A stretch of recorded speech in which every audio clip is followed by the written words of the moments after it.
Let it now. Now. Let it now.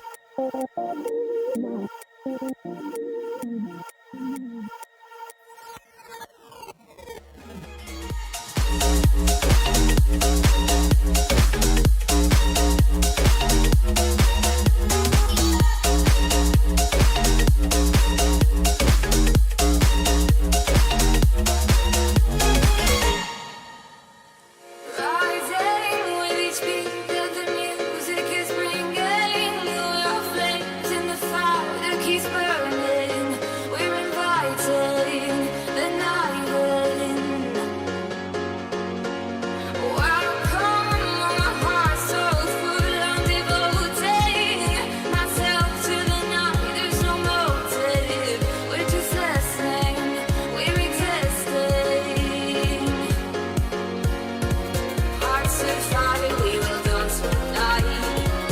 Young and free, we will feel the release. Eyes will light, we will see the dawn. We will stay till the picture falls. We stay where the music plays, where the lights drop below, where the people sway. We stay where the picture glows, where the crystal flows, and the lights on the way.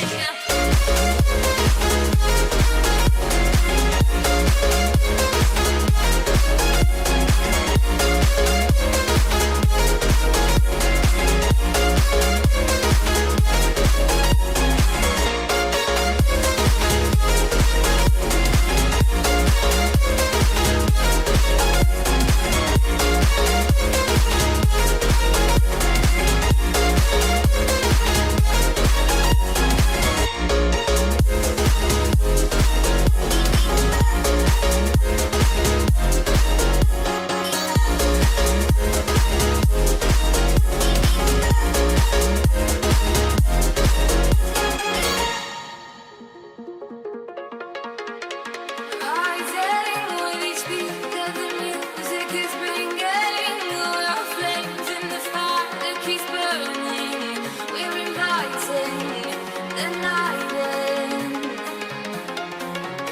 Oh, welcome, my heart's so full. I'm devoting myself to the night. There's no motive. We're just listening. We're existing. Hearts of fire, we will dance all night. Young and free, we will feel the release. Eyes are light, we will see the dawn. We will stay till the picture falls. Hearts of fire, we will dance all night. Young and free, we will feel the release. Eyes are light, we will see the dawn. We will stay till the picture falls.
last over.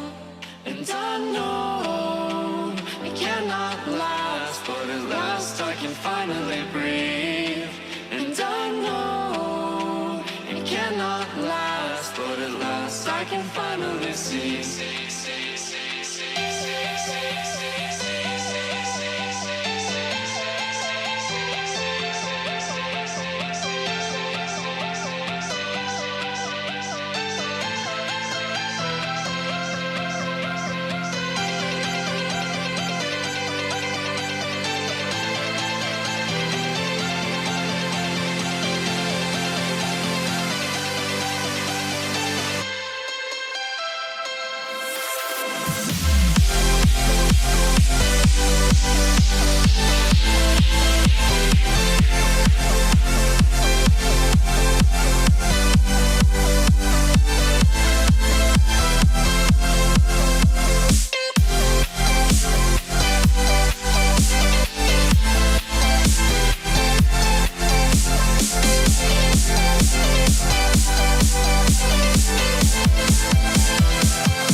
Floating away with you in the backseat of my car. We're timeless, sailing through, but tonight, no, we can't go far. And I know it cannot last, but at last I can finally breathe. And I know it cannot last, but at last I can finally see.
When you want to get off the darkest ground, but gravity pulls you straight down. Earth from a bird's eye view.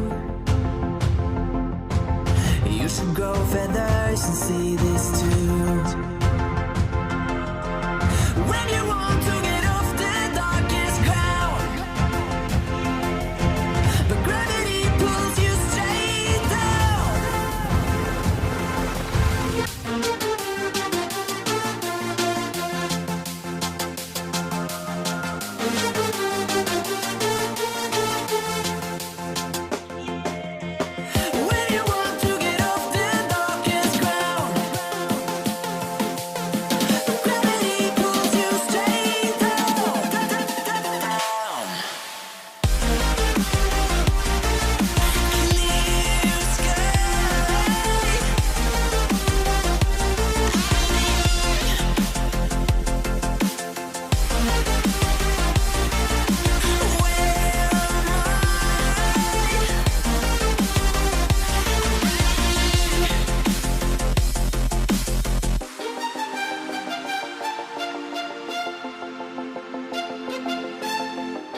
want to get off that darkest ground,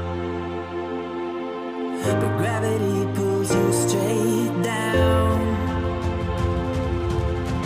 Earth from a bird's eye view. You should grow feathers and see this too. When you want to get off the darkest ground, but gravity pulls you straight down.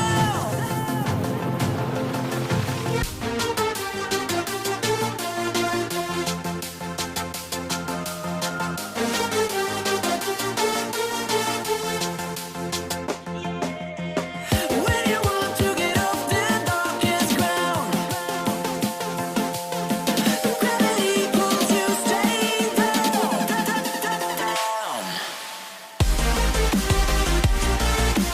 Clear sky.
We are dreaming in the dark. We are nothing more than dust.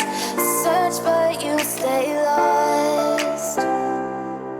We are reaching for the stars, but we're making this too hard. And I wonder where you are. Mysterious, that's the part you always show. 'Cause you're too curious. Maybe you should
This bittersweet heat is suffocating. I'm waiting and always hesitating.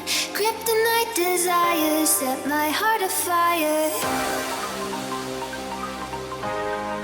Heart on fire. Set my heart afire.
Suffocating. I'm waiting and always hesitating. Kryptonite desires set my heart afire. Heart on fire.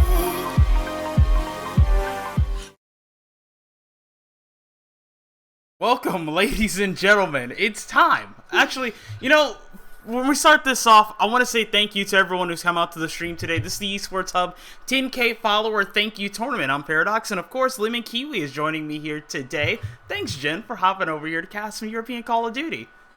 Yeah, this is, I feel like my first time doing Esports Hub, and a very long time that I've casted over European Call of Duty, or at least it's been a long time that I've been on Esports Hub, and I'm super excited to see, or get a taste of this European talent here.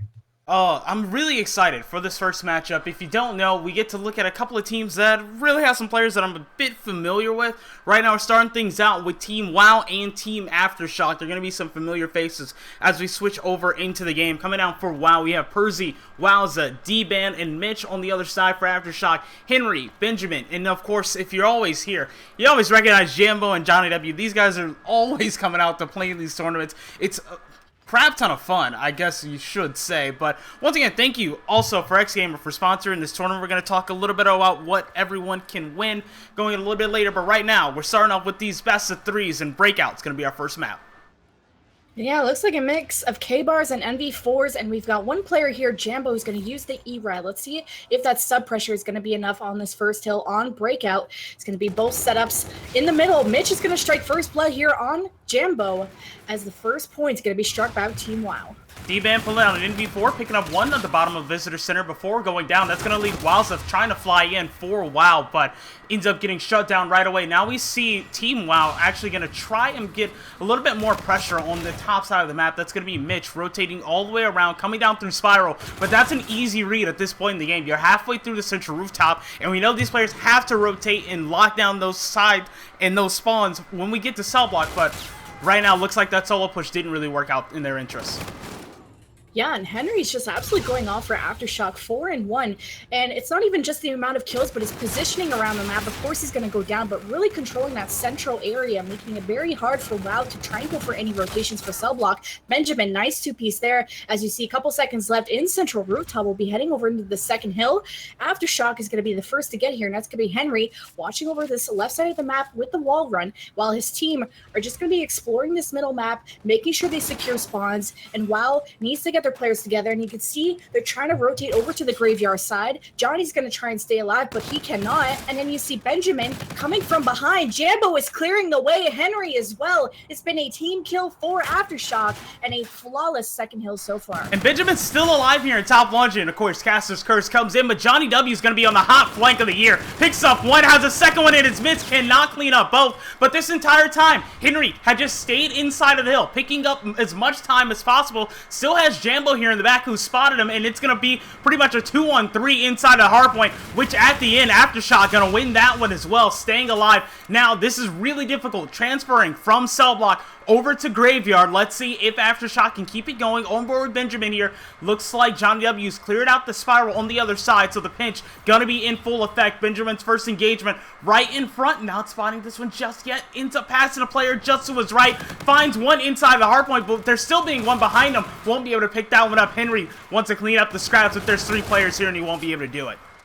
It's a nice 2-piece there from Wowza, which Team WoW looking good so far. Finally striking some points on the scoreboard here, and I had highlighted them in the first hill. They got 1 point this entire game off the first hill, and now we're seeing some signs of life of them if Aftershock was close to hitting that 100-point mark. But here, Wowza trying to stay alive in here, calling out that these players from Aftershock are coming from cave. Finally, he's going down. Johnny's going to swoop in, is able to pick up 2. Can he find more? Benjamin and his teammates are going to clear the way. Wowza are off the hill, and that's Aftershock taking over. So far, take a look at Jambo here. Moving all the way around, trying to make sure they have control. They're in the back, going to get into a bit of a scrappy engagement here. Teammate support now. Mitch ends up going down in the back, so that's going to open up commissary for our next 60 seconds of hardpoint. But Jambo's still looking for this kill mid-map. That's going to be Wowza who ends up going down, courtesy of teammate Johnny W, where Henry playing the hardpoint once again. Has the scare about this time, trying to make sure if anyone tries to challenge and contest on that wall run, they're going to be taken out instantly, and he's going to end up finding one in showers. Does a little bit of damage, not enough to take people out, but teammates are trying to get that done mid-map. Johnny W, huge engagement here on the mid-cut. 2 players going to head towards him. Opts to just get out of that engagement as fast as possible, but that's going to open up his teammate in a 1v3 inside of the hardpoint. Henry somehow still alive, picks up 2 before going down. Benjamin, last one coming off the spawn. He's a sitting duck on the walls.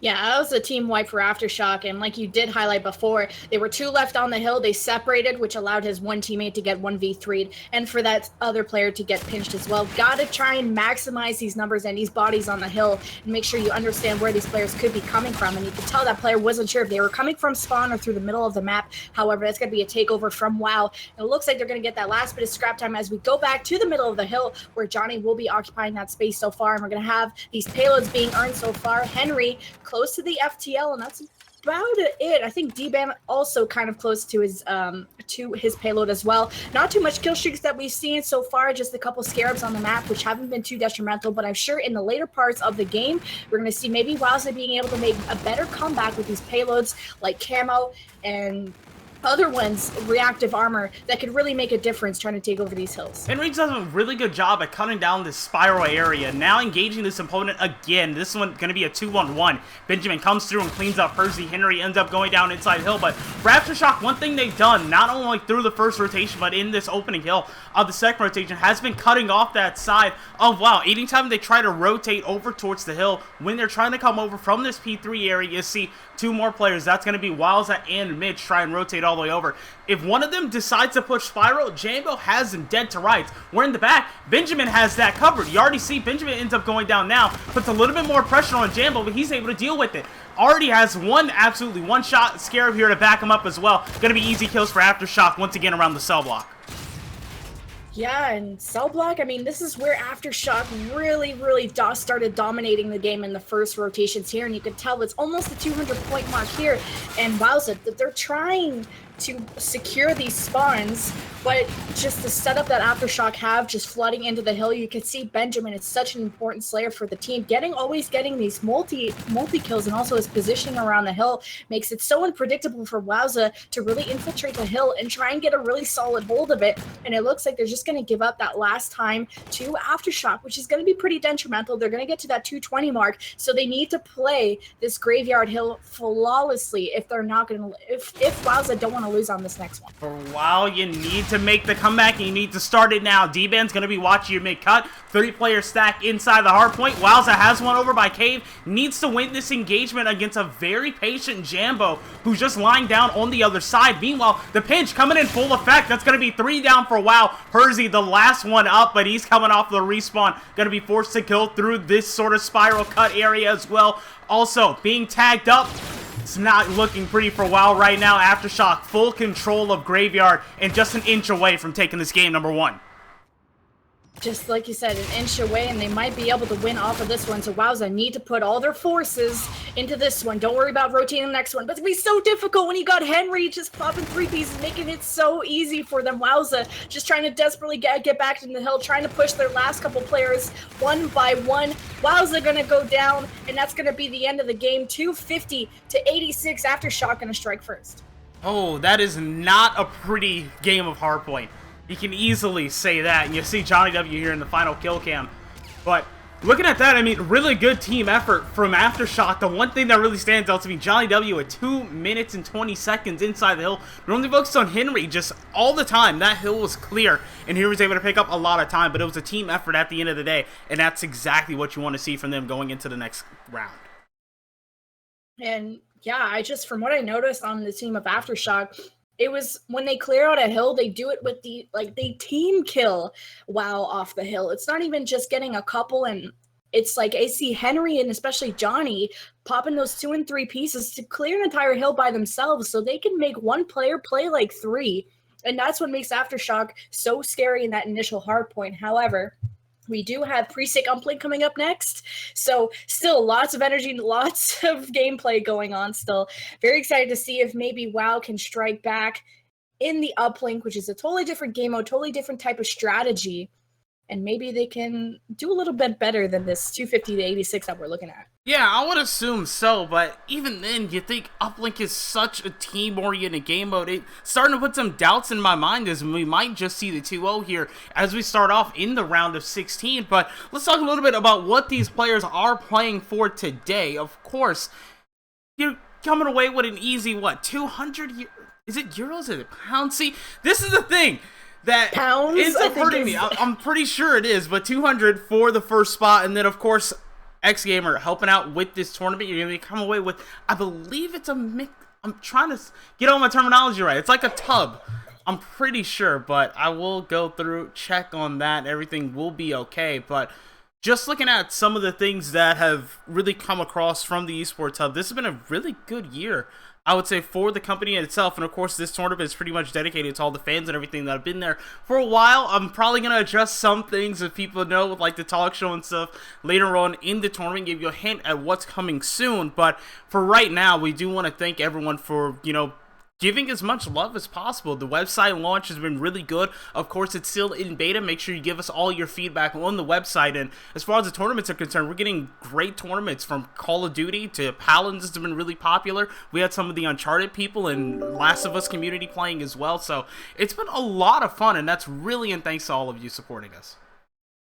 Yeah, and this is a pretty nice prize pool as well. And we're casting the top 16, the top best teams right now, and of course this was a pretty large bracket, one of the largest brackets I've seen in a while, and now we're whittling down to the top 16. And like we have been notified in the chat, 200 pounds and 1 tub of X Gamer things. I don't know, maybe you'll get to pick the flavor, maybe you do not, but I'm sure all the flavors are amazing. And the sampler pack and shaker goes to second place, so excited to see which European will have a taste of that X Gamer goodness, I guess. Oh yeah, I still have to taste X Gamer. I haven't had a chance to. All this time, it's like, okay, I really am really interested in seeing what it all tastes like. But I'm also interested to see how this Uplink is going to go. Do not go anywhere. We're going to be right back with more Uplink action right after this.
round of 16 continues. Two teams fighting for their spot in the top 8. Aftershock, but a dominant performance in game 1. But now we switch things up. What could possibly be the last game of this series. Uplink on Precinct. Aftershock gonna have a really nice push to start off, but something is just going wrong there. Wow, gonna get the first touch on drone.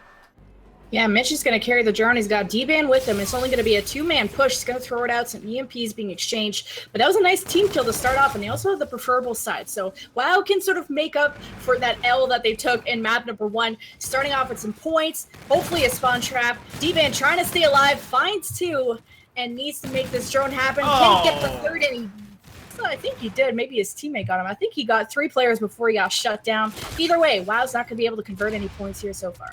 What in the world? How does D-Ban even do those things? I don't know, but it ends up being a 1v1 inside of the lobby. Wowza ends up losing that one to Jambo, who can't get a touch on the drone because Wow's defense just right outside of that lobby area is absolutely fantastic. Johnny W and Aftershock finally getting a touch on the drone. Looks like they're going to opt to take this on Park, where they're running straight into the guns of 3 players for WoW. Mitch opens it up with 1. Percy coming off of the respawn. Last one here. Spots 1 on the opposite side of the sign. Ends up losing that. So this is a free route to the drone. It's basically a 4v1. And Benjamin, no problems getting up and in with that dunk. Going to get the first points on the board, and Aftershock take the lead. Yeah, and what was different here is Aftershock putting all 4 players on the board to try and get some kills and really focusing on those kills. They pretty much got a team wipe on WoW before they got the dunk in, and that's how you're going to maximize the amount of points you can put on the board. So, WoW trying to answer back. They got a couple kills. Now they're going to push with 3 players. Mitch is going to be down. Wowza, they dropped him as well. So it's going to be a 2-man push, trying to push this drone forward with Aftershock now rotated back in their base and spawning on top of it as well. Not sure if WoW can at least get a 1-point throw out of this. Mitch needs to win this gunfight. He's not going to be able to. That would have been huge for him to at least get a 1 point. However, WoW cannot, get the amount of kills that they need to convert the points when they are close to that spawn. And Aftershock are really, really good at defending their base. Gonna lead to another team fight around the cat statue, and Jambo wants to get a little bit frisky. Moved inside of the lobby. Has found 1. Second one on the statue. Weak. Drone right in front of him. That Scarab from his teammates looks like he's going to do a little bit of damage pushing forward, but looks like playing a little game of back and forth right now. Aftershock going to send 2 through the lobby to try and open things up, but D-Ban comes flying through once again. Amazing shots with the NV4. Shuts down another. Opens up the lobby, and WoW are set for another push. The only player that can really stop them is Johnny W, and guess what? Ends up doing it. Takes a player down as that drone's going in a ticket, but it falls into the hands of D-Ban, who has a 1 lined up right in front, and WoW are finally on the board. See, I think WoW could have got a dunk out of that if they secured ticket. They had pushed D-Ban over to the side, but they had 1 player from Aftershock in ticket. So when that drone person thought that the way was clear, he got shut down. At least they were able to convert that 1 point through, but that could have been pretty devastating. You gotta secure ticket if you want to overextend into the enemy base. However, things are reset back into lobby. Both teams sort of down a player or 2 each. It's only a 1 point differential as you're a minute and a half into round 1. How do you think this is going to go, Paradox? Right now, it really just looks like a stalemate around the lobby. If either of these teams can pick up some momentum and win the team fights that are happening around lobby, they can easily bust this game open. And we're starting to see a little bit of that with Aftershock. They're just able to move in, get enough hands around the drone, and it ends up leading to a 1 point toss. So if they can keep that strategy going forward, they're going to be set and good, but they can't keep losing these 1v1 engagements. You look at that one, Jambo against Wowza. Jambo ends up coming in weak, but it's the sort of same thing. When WoW are getting into these one-on-one engagements in the uplink, they're winning them, which we didn't normally see in the hardpoint.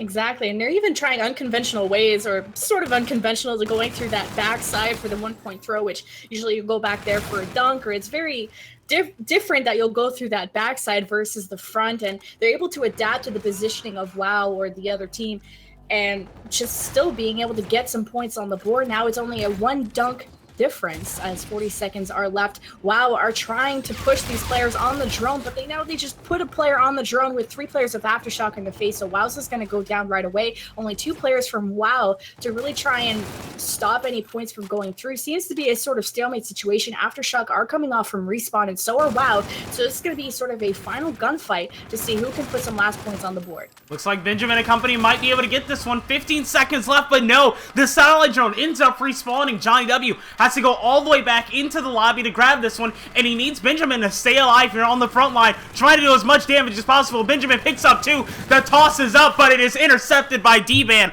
so we're going to go into the half 3-1, Aftershock maintaining the lead. Wow, that interception! I really thought that was going to be some easy points for Aftershock when it came down to that 4v4 sort of battle going on in the last 20 seconds. They got 3 players down from WoW, and that should have been a very, very easy dunk or at least a 1-point throw. But amazing interception from the last player that was left. We got 2 players on the board that are double negative, Johnny and Wowza, but you can tell by the points, doesn't necessarily matter the amount of kills that you have, because it is sort of even, almost exactly even on both sides. The amount of kills is your positioning and the way you can team coordinate to try and get the points on the board. And of course, there are some preferable sides on Precinct, so we're going to be seeing if that's going to change some things. Jambo ends up getting a beat down, but can't pick it up with the E-Rat, which leaves Johnny W out to dry. As Wowza starts this half with 3 in a row. Looks like teammate Mitch has picked up 1 as well, but right now for WoW, they need to get aggressive here over by Park. Wowza has 1 inside of L, able to pick that one up. Looks like gonna turn into the front man. There's the second. Hersey coming behind with the satellite drone. That's gonna be a toss, but it stopped just short. Oh, God, that seemed like a perfect throw, but just short, as Benjamin now is going to throw it back to the middle, and let's see if Aftershock can respond. Should have been some easy points for WoW, nonetheless. It's still going to make them 1 possession behind, as now they do have to clear ticket.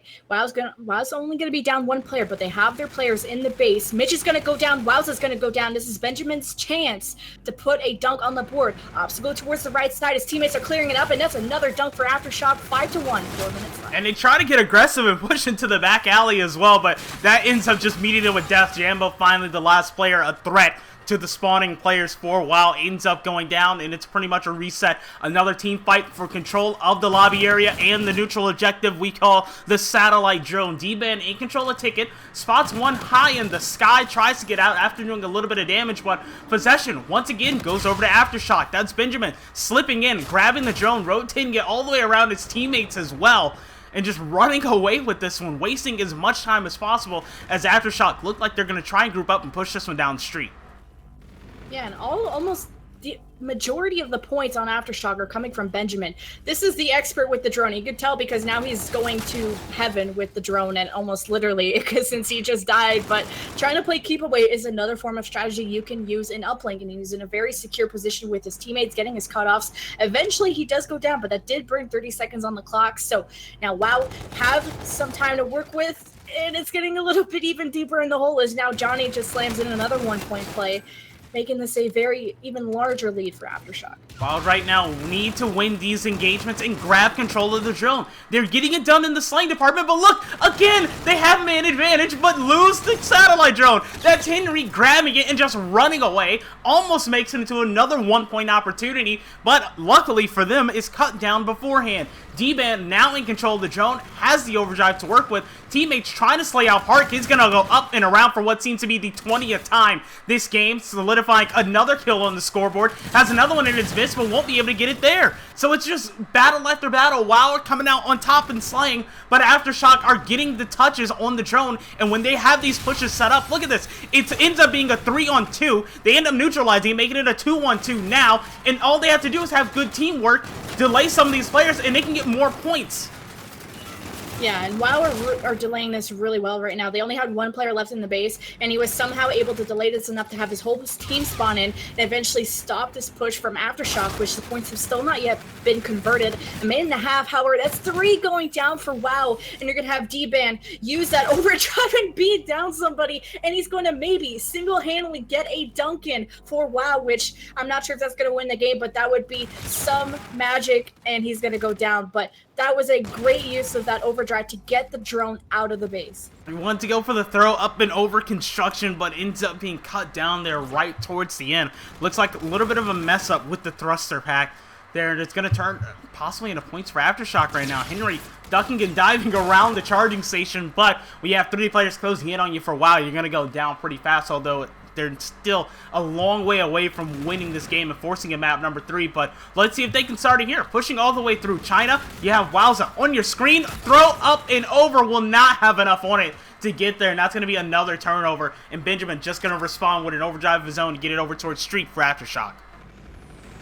Yeah, and he could be getting this 1-point play throw, but like we did see before, that 1-point throw over the building is so tricky. I've seen even professional players having a really tough time. It's such an angle thing to do, but it's a risk you got to take when you're down or you're up, and it's just something to try. If you have no other way of getting around that building, you got to try it. Now 15 seconds are whittling down, and it's really just a game of keep away as now the drone is reset back into the middle of the map. Aftershock going to take this series 2-0 after a very dominating win on the hardpoint of 100-point club of WoW. And on this uplink, 6-1, not the most devastating score. We're not hitting any double digits. However, WoW will be dropping out of this bracket. That one was a game of just possession. Right there, it's you had the slaying power to neutralize the other team, and although it wasn't crazy at times, it was more than enough to get the job done. They got a decent amount of shots on goal, they converted those into points whenever they needed, and it was just easy for them to come away with a victory, and as you said, that's going to be the 2-0. They will move on here in this tournament, and wow, it doesn't seem like it. That series went pretty fast, and of course, when we get to the semifinals and the finals today, those will both be best of 5s. We have another best of 3 though coming up after this. Don't go anywhere. More from, of course, the Esports Hub 10K follower thank you tournament right on the other side of this quick break. Just one other thing I dare, like to run this time to your embrace. Just another day, like to run this sweat on your embrace. Just one other thing I dare, like to run this time to your embrace. Just another dare.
Taken by the words that you say, the voice that carries them has kept me astray. Too soon to act on it, can we ever be? That all depends on what you're feeling from me. Let me show you all the way.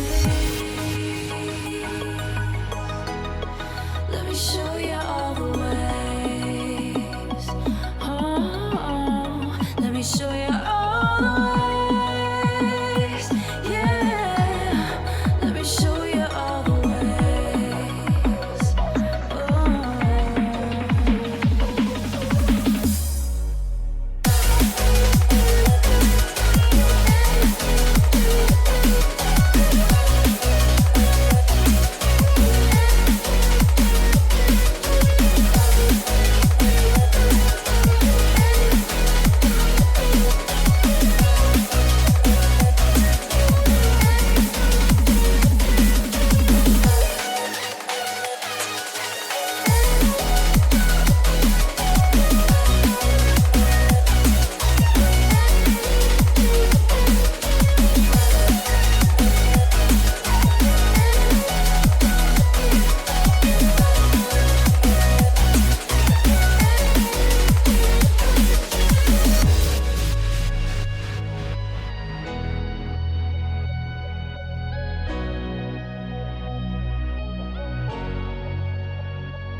been taken by the words that you say.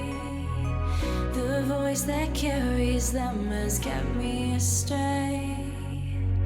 Too soon to act on it, can we ever be? That all depends on what you're feeling from me. Let me show you all the ways. Let me show you all the ways. Oh, let me show you all the ways. Yeah, let me show you all the ways. Oh.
Oh, let it now. Now. Oh, let it now.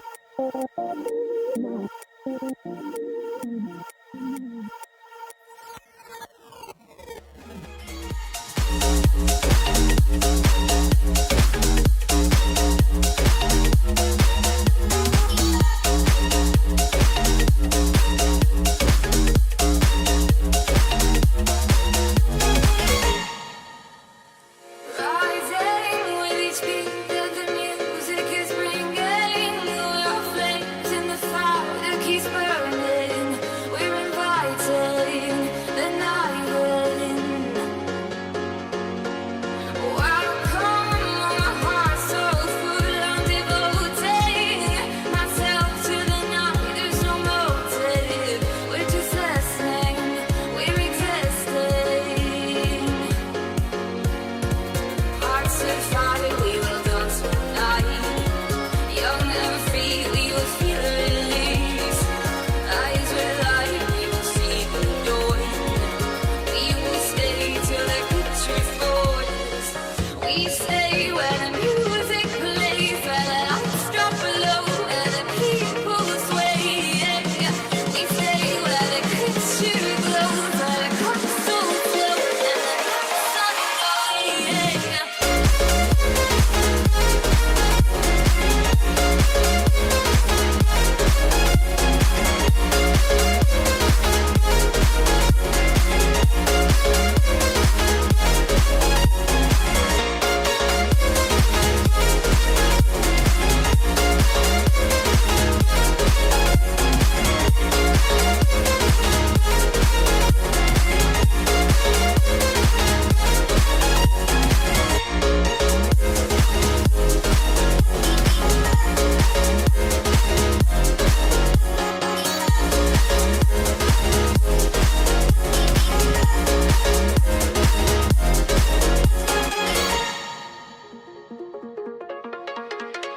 Rising with each beat that the music is bringing, we're flames in the fire that keeps burning. We're inviting the night in.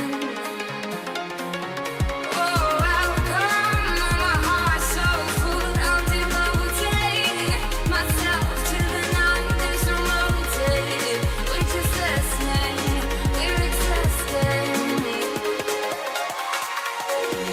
Hearts of fire, we will dance all night. Young and free, we will feel the release. Eyes are light, we will see the dawn. We will stay till the picture falls. Hearts of fire, we will dance all night. Young and free, we will feel the release. Eyes are light, we will see the dawn. We will stay till the picture falls.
We have now made it to the round of 8. Yes, that is right.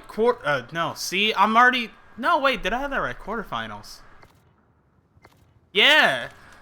Yeah, see, my mind is everywhere, but it looks like some things are alright. But anyway, everybody, this is a matchup between Composure and Aftershock. You saw Aftershock in the last round, but this time they're taking on this new squad, which I haven't seen much of, but we can see a lot of them now. We're starting things out on Retaliation. This is a hardpoint matchup. Cammy on the left-hand side looks like going to try and lock down this area. The bridge has one on the opposite side. That's Benjamin coming through and shutting it down right away. Nice shots there. Ends up picking up a two-piece.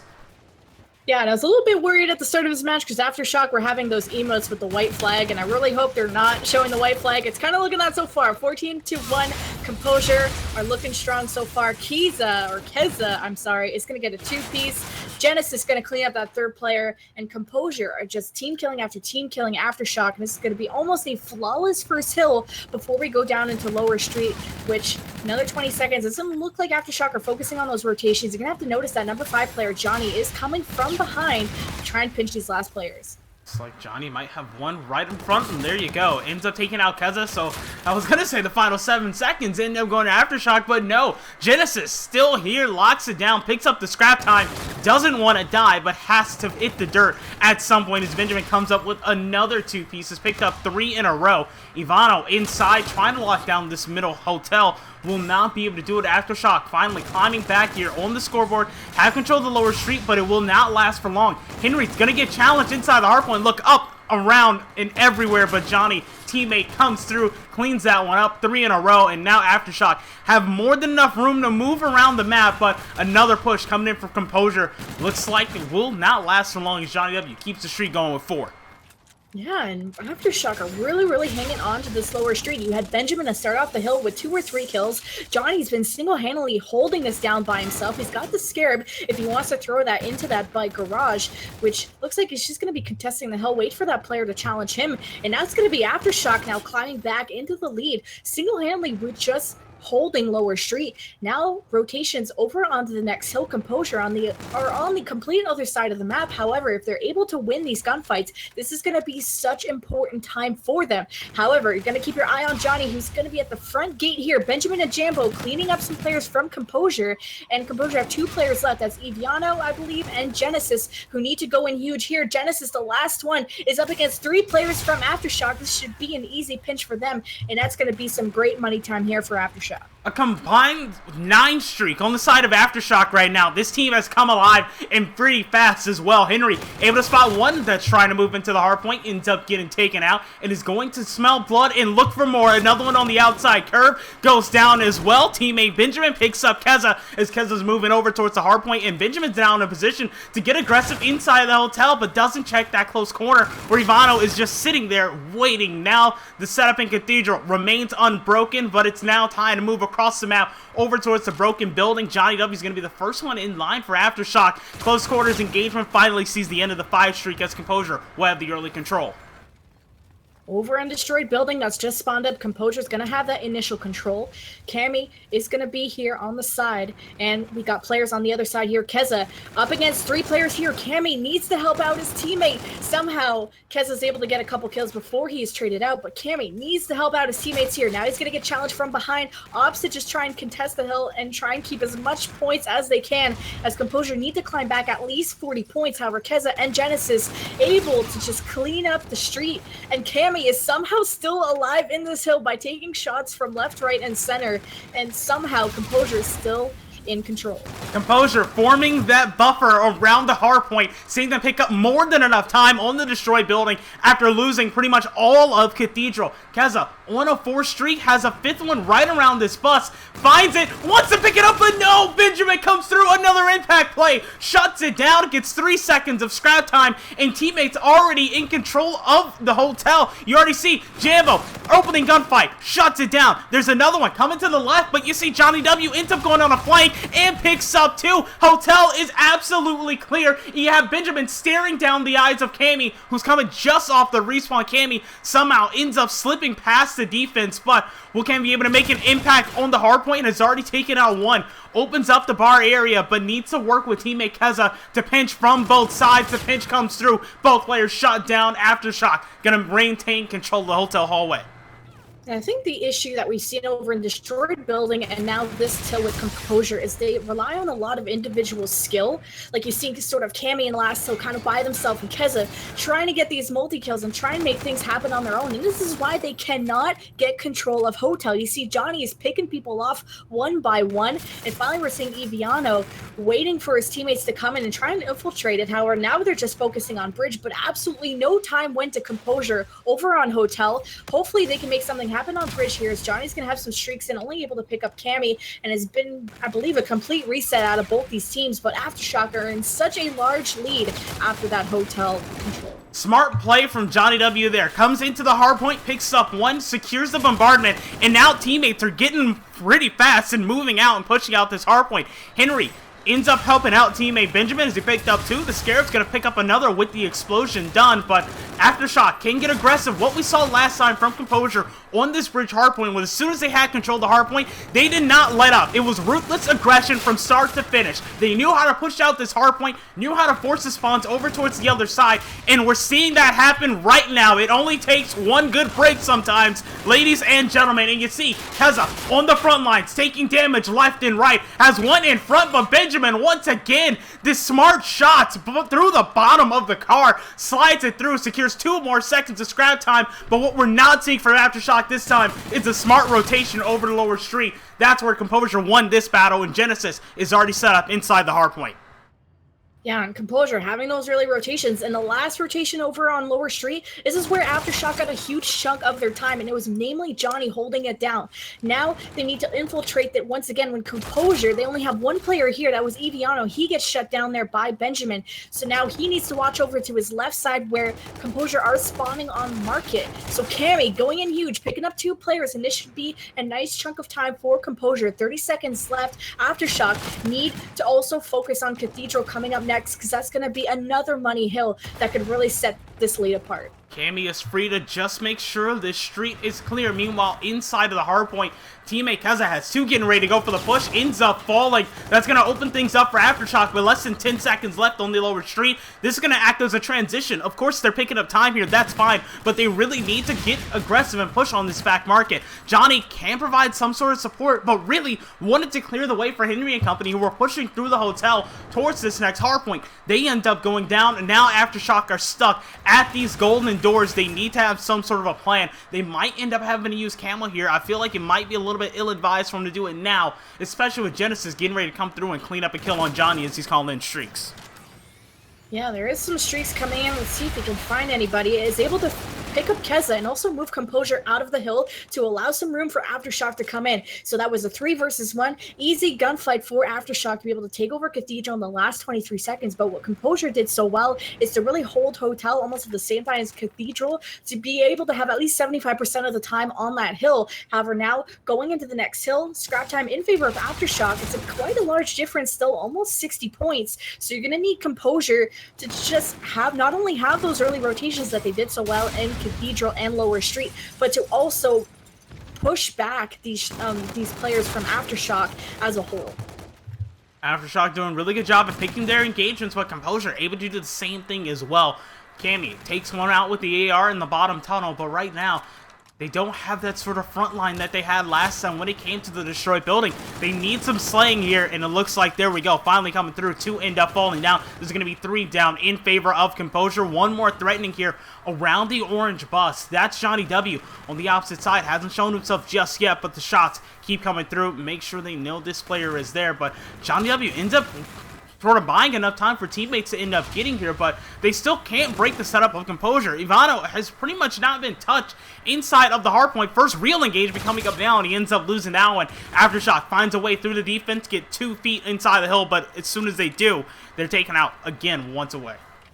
Yeah, and in the last rotation of Destroyed Building, Composure also held most of the time. Remember, it was Cammy mostly sitting on all that hill time, and Keza and friends doing a really good job of clearing street, and they did that once again. Now only making this, barely a 10-point differential between the two, and Hotel Hallway's really going to be deciding who's most likely going to be the winner of this hardpoint. And this is a much better matchup than we casted previously. I'm excited to see a 1-point difference separates these two. Composure, you can see those arrows are trying to win these gunfights. Genesis is the last one one left. He's got 3 players of Aftershock against him, needs to stay alive. He cannot, and it's Aftershock now taking over Hotel Hallway, but they need to stay alive as now they drop 2 players. Composure now is turned to flood in, but now they're losing players, so it's a complete bloodshed of who can hold Hotel Hallway at the moment. The dust is settled. Composure have control of Hotel and mid-map as well. Looks like Aftershock might have to put all of their bets on locking down the bridge. Keza doesn't check the right-hand side, ends up being taken out. That's going to leave Cammy here with 1, almost picked up a 2nd as well.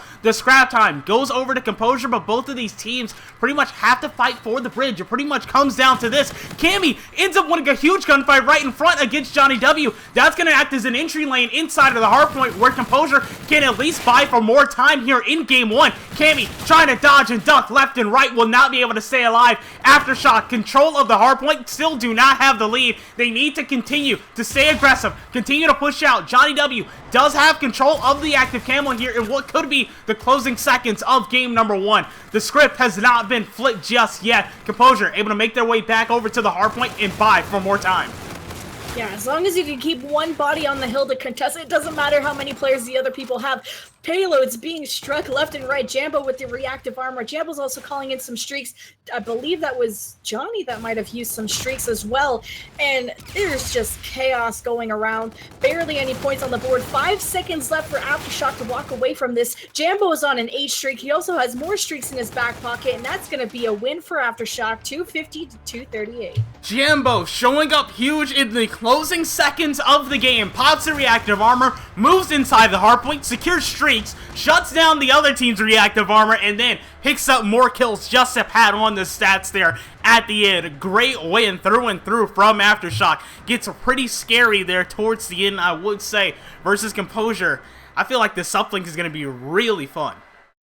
It's going to be fun, and the standout player here, obviously Benjamin with 32 kills. Everybody's sort of around that 20 to 25 mark, also Johnny with 27, but it just really came down to the wire. What do you think set apart Aftershock to Composure in the final parts of the game here? So the way Aftershock were able to chain some of their hardpoints together was a bit uncanny. Sometimes you don't necessarily see the...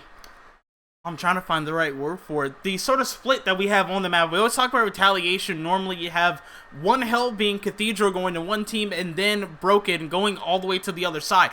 That sort of duality stayed here in this game, but one thing that both teams were able to do were able to optimize their rotations around the map, especially when you look from the bridge over to Lower Street and then from Hotel over to the bridge. Aftershock had some huge plays where they were able to secure streaks, which they then used later on in that game to free open areas, to slow pushes from the opposing team, and then some of the timeliness of those streaks ended up walking away with the win. I mean, we don't often see teams close a game with one player going on an 8 streak, using their own payload and shutting down an impact one from the other.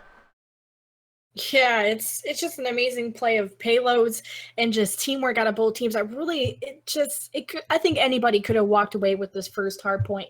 And now going into the second map, we've got Throwback Uplink as the second map of this best of 3. And would you have any predictions to be ready for this one, or do you think it's winner takes all? Right now, I feel like... I don't know, because when we looked at the last time we saw Aftershock not too long ago playing Uplink, it was really interesting because they didn't necessarily have the slaying power that I feel like we expected to see from them, but they made it work with their usage of the satellite drone. The way they were able to move it around the map, their movement, their teamwork was unparalleled, I would say, in that first series that we got to see from them.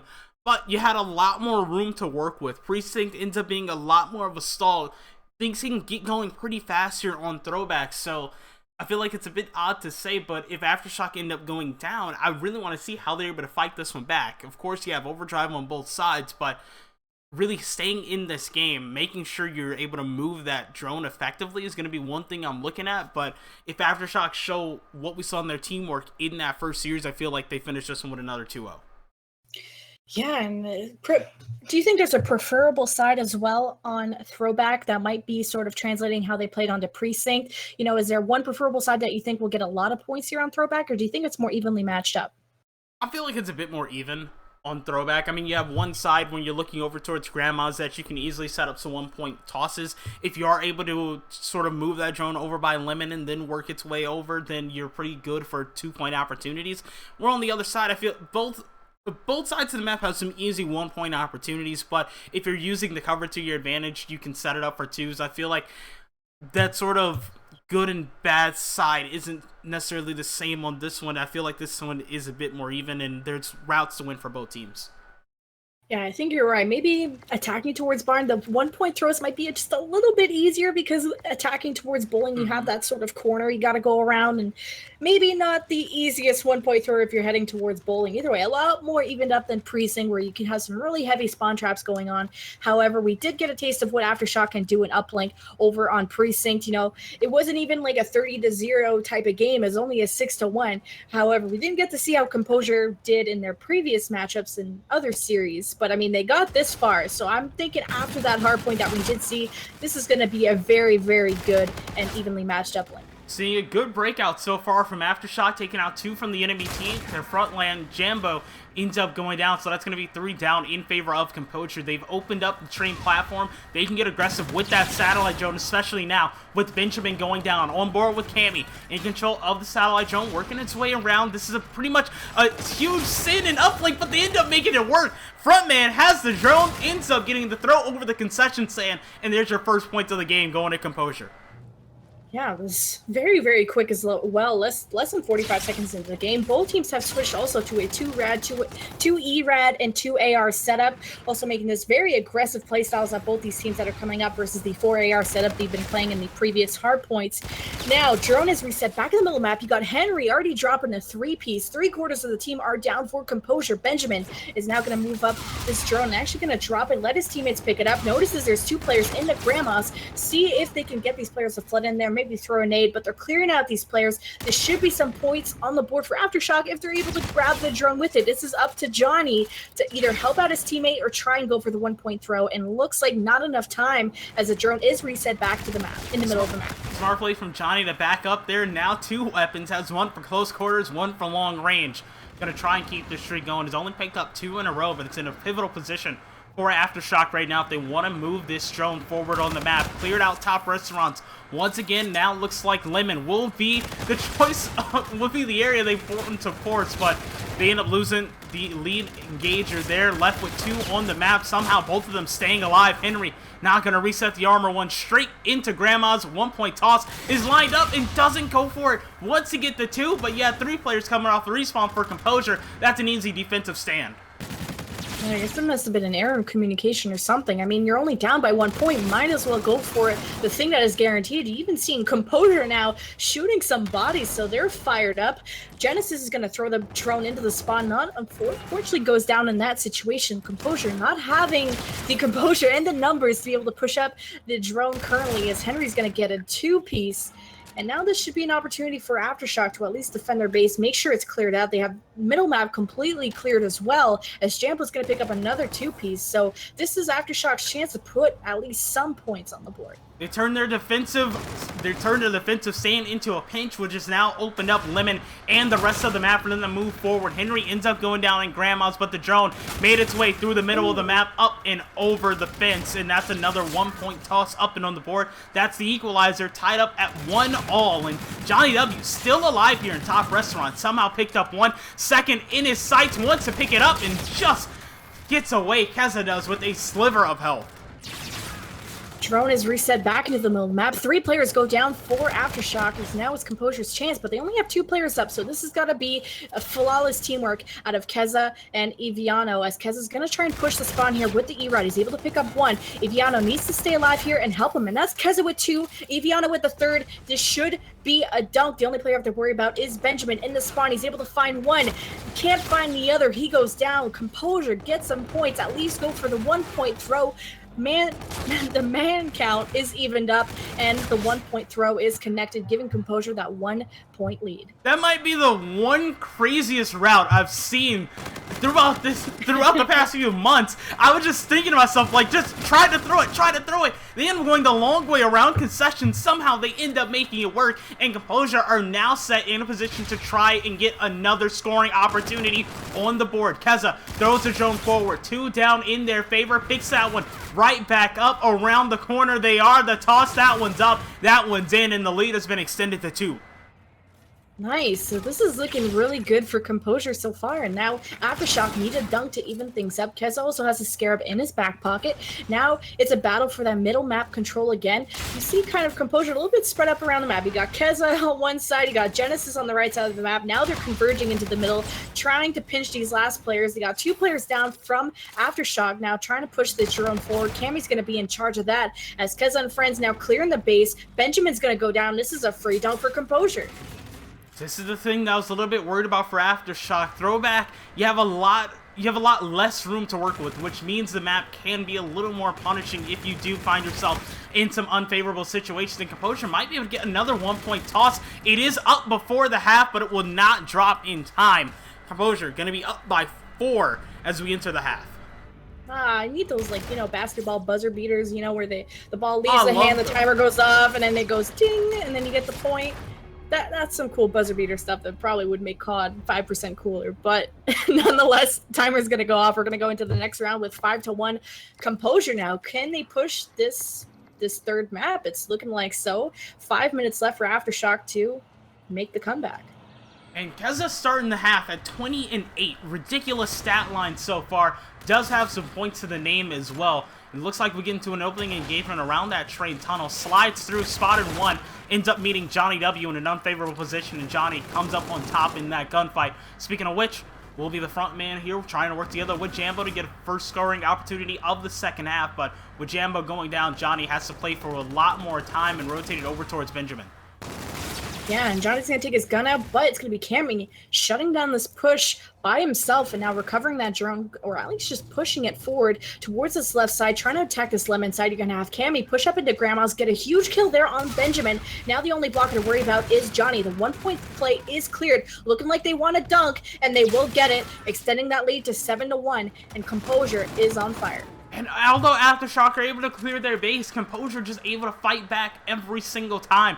Take a look at what they do coming off the spawn. They're spreading the defense pretty thin. It's left one sort of gap, especially with Genesis going down. But they sort of make it around once again to try and stop it. Eviano almost comes up with 2. That's going to be points for Aftershock, but really, I feel like on that defensive stand, it ends up coming from them sort of spreading the numbers too thin.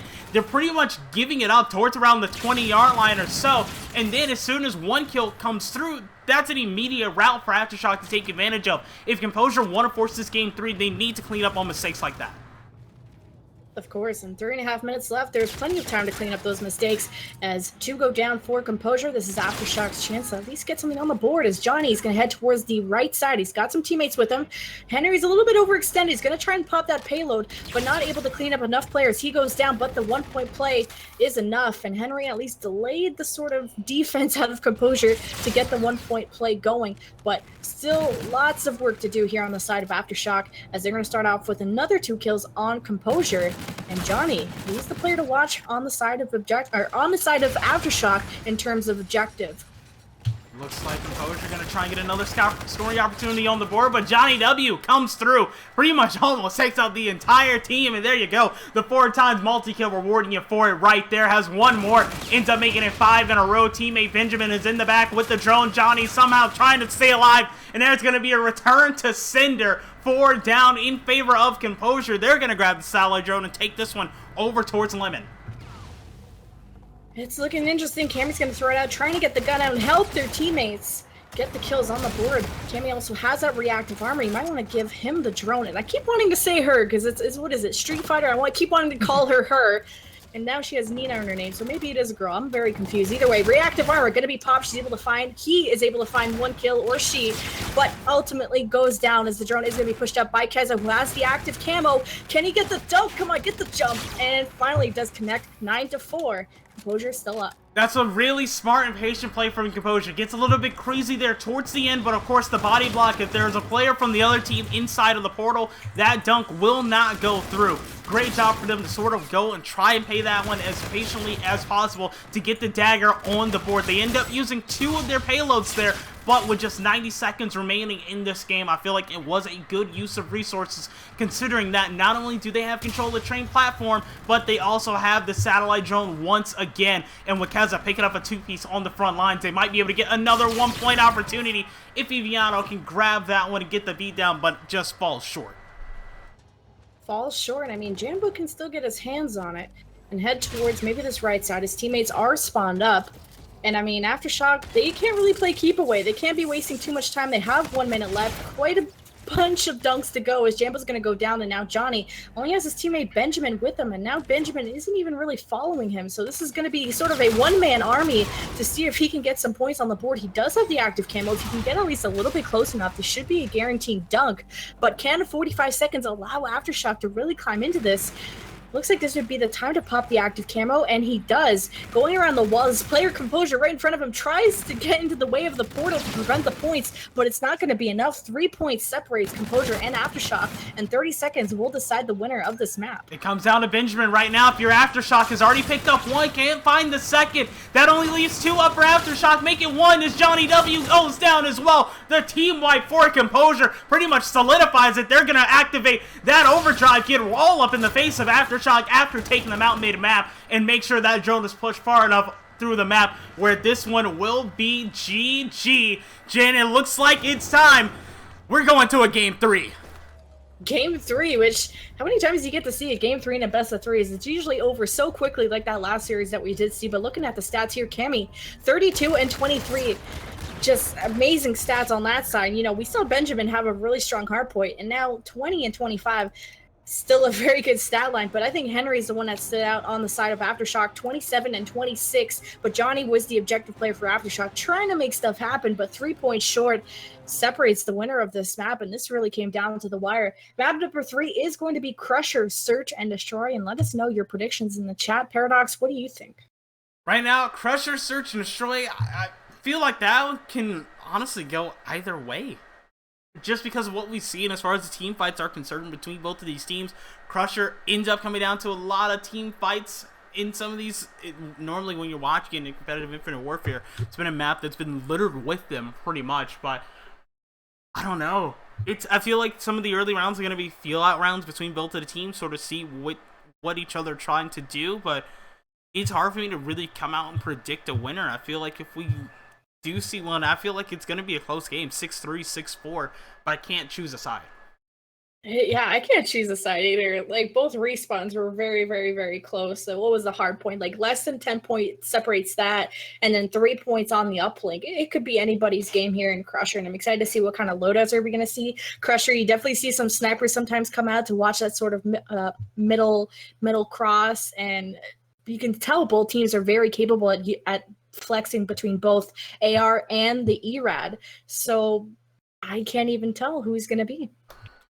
And even then, looking at the payloads, I mean, it's almost by the meta. The only thing is we see Piano coming through and picking up the overdrive, which still isn't the most crazy meta-defying pick in the rig draft, right? Like, it's a payload that I feel like he's actually a little bit underused on Crusher. It's one of the larger maps in the rotation. You can get it pretty fast, and you can throw off the timing of the other team. So it just comes down to the usage of it, right? Like Centurion, you can go through and easily place it on a bomb site or figure out where the other team is going, but it doesn't, and none of these payloads automatically equal a round win, with the exception, I feel like you say active camo and reactive armor are the two that you sort of look at there. It really comes down to the usage of both of those, and looking at what both of these teams want to do here in the early 3 rounds, I feel like will dictate the pace for the rest of this game.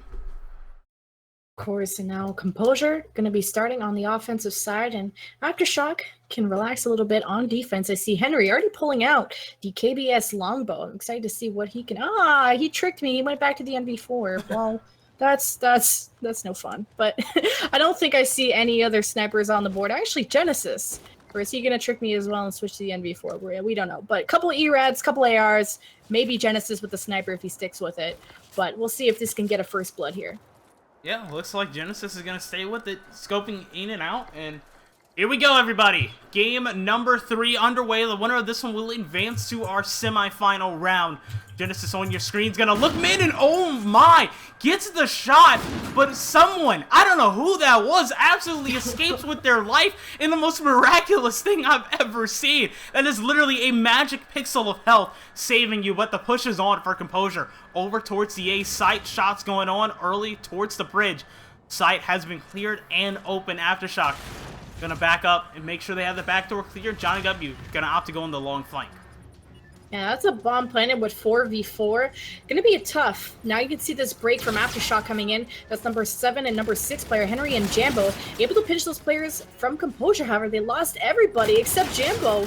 And Jambo goes down just like that, and I really thought that was going to be a retake from Aftershock because they pushed all the players in. You had Composure actually go out the other door, but somehow the gunfight's going into Composure's favor, leaving Jambo all by himself, and that's going to be game over for them as Genesis is going to pick up 2 kills. No, I don't know if it was with the sniper or if it was with his pistol. I think the one we just saw was with the pistol, but it looks like he's still going to opt to have the sniper in his hand this time as well. That was ridiculous, that round. So for Aftershock, you end up losing Johnny W, who goes on the long flank. That ends up affecting your pinch on the side itself. You have 3 stacked up in the back door. They can funnel in one by one and just go down with pretty much, you're not bullet sponges in this game, but right now it looks like the push is going to be over towards B. Standard from what we see here on Crusher. Johnny W gonna get this bomb down. You have a pinch set up for Composure. Cammy all the way on the opposite side of the map. Looks like going to get into our first engagement here against Benjamin, but teammate Keza getting really close, and there you go. Genesis from long range picks up 1, but Composure have forced themselves onto the bomb site. Oh, and it looks like they could actually go for the defuse and just pinch this last player, Benjamin. Oh, now it's pretty safe to go for the defuse. Maybe just figuring out who they want to give it to. Looking like they want to give it to Eviano. Try and build that overdrive a little bit. And that's about it. And also Streaks. I think he's working on Streaks as well. Players trying to jump off the map, but kind of too late for that as Composure. 2 consecutive rounds. It's Genesis, Eviano, and Cammy who have not died yet. And then there's Kez who hasn't even picked up a kill yet. But don't worry, your team's got your back. It's Aftershock, still need to climb back into this one. This is kind of looking scary. But Genesis with the bomb in hand, we're seeing another sort of ace site push, it seems, or a very deceiving one as he's completely by himself. His team is going to go over to the B bomb site, hopefully encourages Bomb Care to go with them as well. First blood being struck by Keza, who's going to take down Benjamin. Show A and go B was the strat this round. It looks like it's working. It looks like Keza has 2 lined up, ends up picking up 1 and an assist. Last one's around that back door. That's Jambo who gets away with a little bit of health, but now at this bomb down in a 1v2. There is a lot of pressure on Jambo to pick up Aftershock's first round here in game number 3. You need to win this game or you are done. You got to go back to sitting comfortably on your couch and stop instead of playing some more Call of Duty. And it looks like that's going to be another round going over to Composure. And I mean, can you really deny the stats here? You got 2 players on the side of Aftershock that haven't had a kills in 3 rounds, and it's a very, very dominating side from Composure that we haven't seen yet so far. And I believe it was Aftershock that took the first hardpoint. Maybe Composure just needed some kind of warm-up. Like, it was a very, very close hardpoint. Composure take the uplink, and now, at this point, are they going to 6-0 Aftershock? Like, it's scary. Oh, I mean, it's looking like it right now. This is not the Aftershock I thought we would see coming into Game 3, but maybe they can turn things around now. But as soon as I say that, they lose the first blood. Henry going to be on the losing side of that engagement. Jambo getting aggressive here over towards you after teammate Johnny W has gone down. They need to even up the numbers, but they still have not been able to do that. Damage, but no kills has been the same thing round and round again for Aftershock. Jambo left again in an unfavorable situation, goes down. Teamwork from Composure sitting strong so far in map number 3. They won 4 rounds in a row. Yeah, I mean, there's nothing much to comment on is the fact that Composure are like a swarm of bees, I want to say. They just come after each individual player and just pinching them off the map, and it's been just flawless so far. I believe they only dropped 1 player in that last round.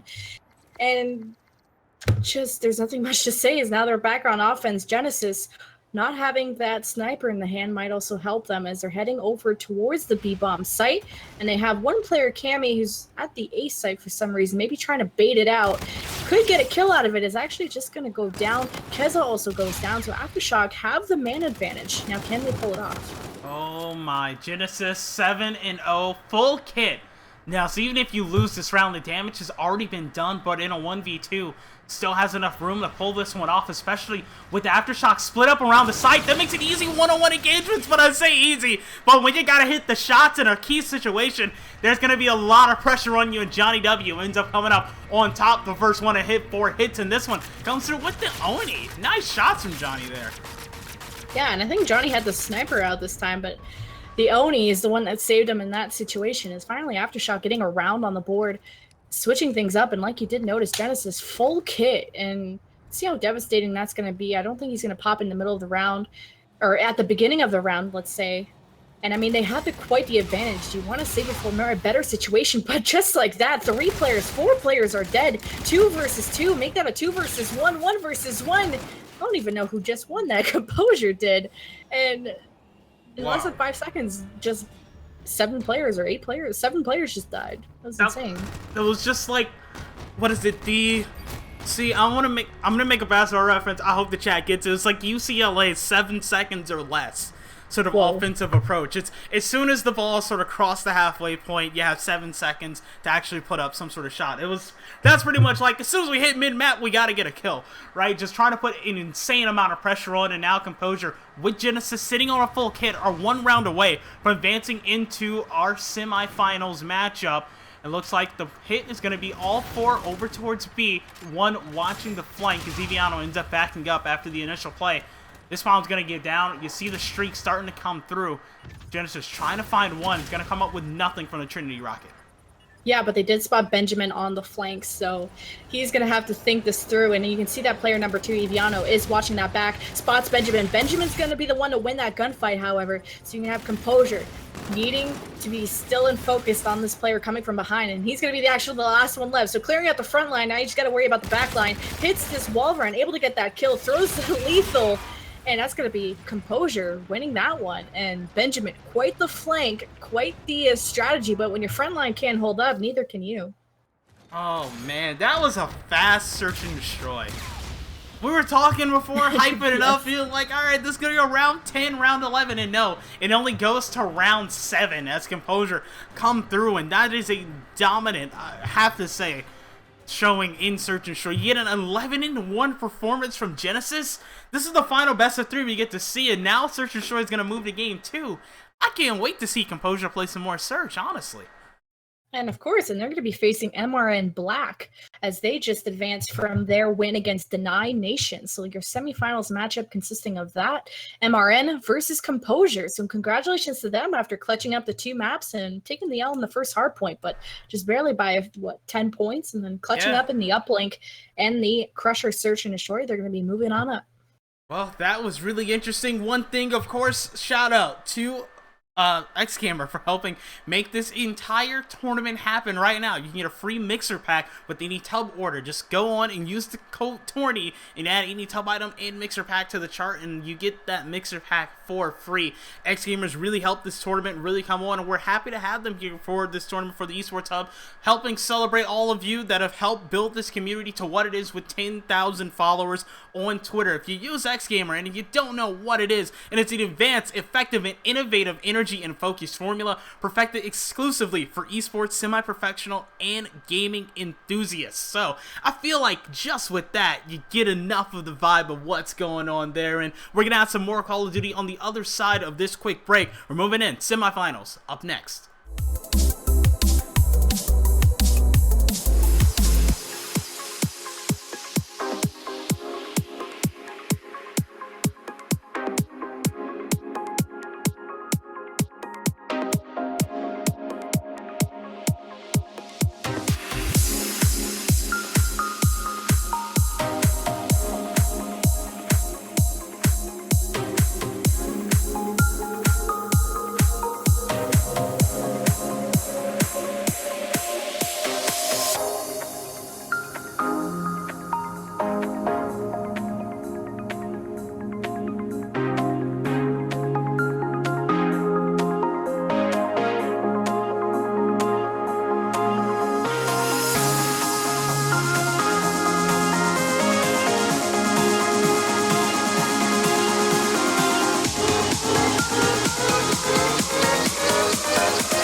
Like to run this time to your embrace. Spend another day.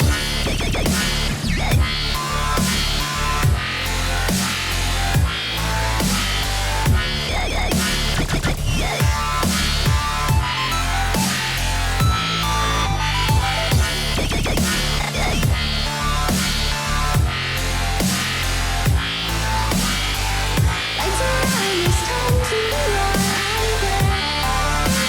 Spend another dare. Like to run your sweat on your embrace. Just one other thing I dare. Like to run this time to your embrace. Spend another dare. Like to run your sweat on your embrace. Just one other thing I dare. Like to run this time to your embrace. Spend another dare.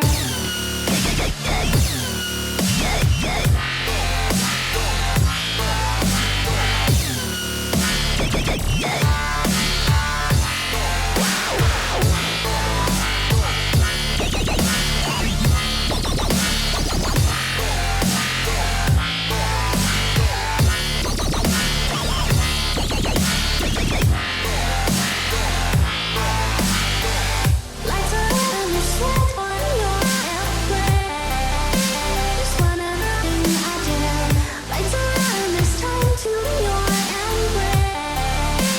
Spend another dare.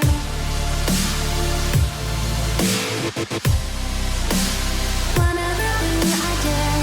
Like to run this time to your embrace. Spend another dare.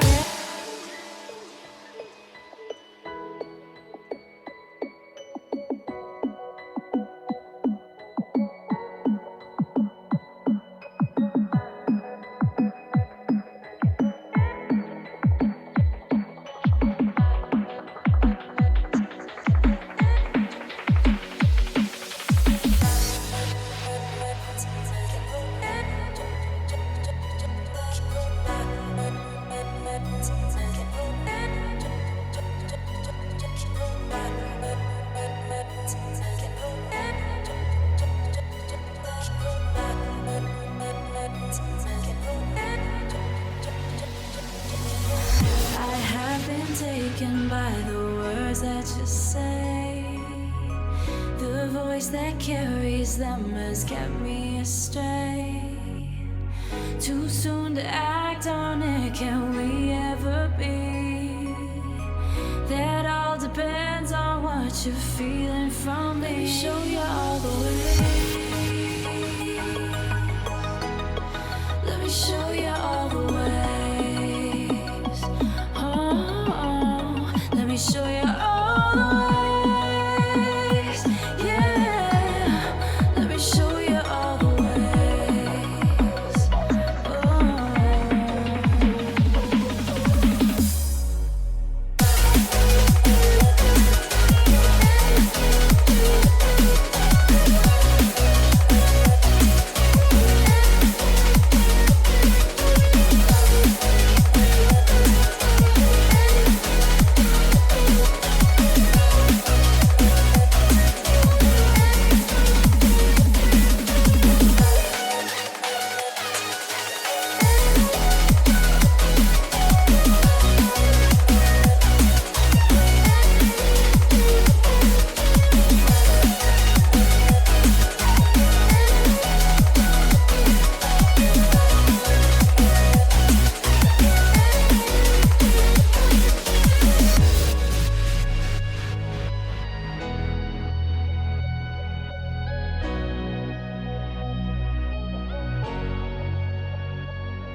taken by the words that you say.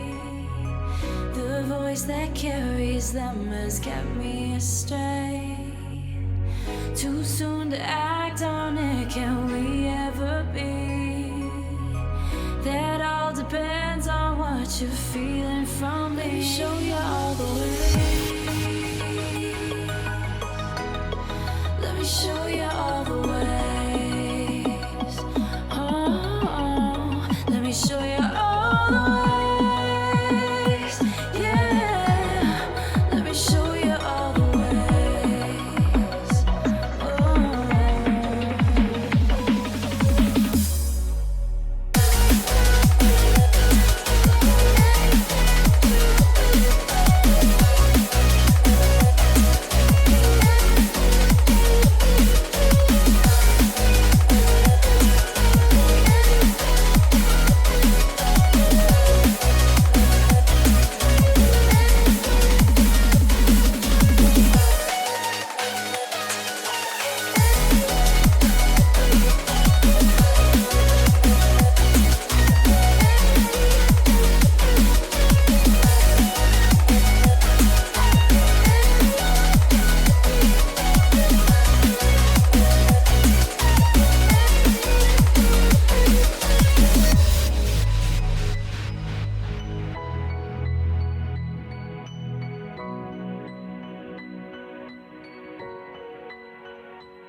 Welcome, ladies and gentlemen. We've made it into the semi-final round. This round, we have MRN Black. Of course, you see Johansson, Bids9, Swift, and Substance. So it's about half of the team that you're used to under that name. Going against Composure, who we saw with a very sort of surprising win, I guess you could say, and a dominant win in the Search and Destroy in the previous round. Starting things out here on Scorch, and just like that, MRN have pushed right through this hardpoint and want to take control of the sponsor Turbine. Yeah, and looks like we got a 2 ERAD, 2 AR setup from MRN, while Composure is going to be running 3 ERADs and 1 AR. And MRN so far starting off strong with almost a 20-point lead so far, almost uncontested. As you can see, the swarm coming in from Composure, but Bids, Swift, shutting down every player that's even coming close. Oh my, they just keep going over and over again. They have full control of the hardpoint. Swift spots one on the wall run, won't be able to pick that one up. Substance is going to stay inside of the hill, pick up what hopes to be the final 10 seconds, and Composure just opt to not go for him at all. They want to completely go and push the next upcoming hardpoint. Substance ends up falling. That leaves Bids9 as the last one inside of what was going to be Turbine, and he can't stay alive long enough. So Composure come through, get the break early on, or is it even a break because they ended up coming through and getting rid of the setup before the hardpoint comes into play. Regardless, they now have control. MRN are forced to come from their spawn over in hangar operation and fight through the back door.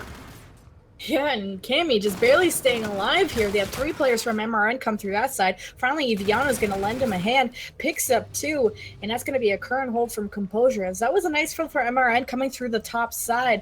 And if they would have, gone through a little bit more aggressively, they only had 1 player from, I believe it was Composure, really contesting them. But, however, this is going to be a tie game after almost an uncontested first hill, and now it's going to be another uncontested hill over on the left side in Turbine for Composure.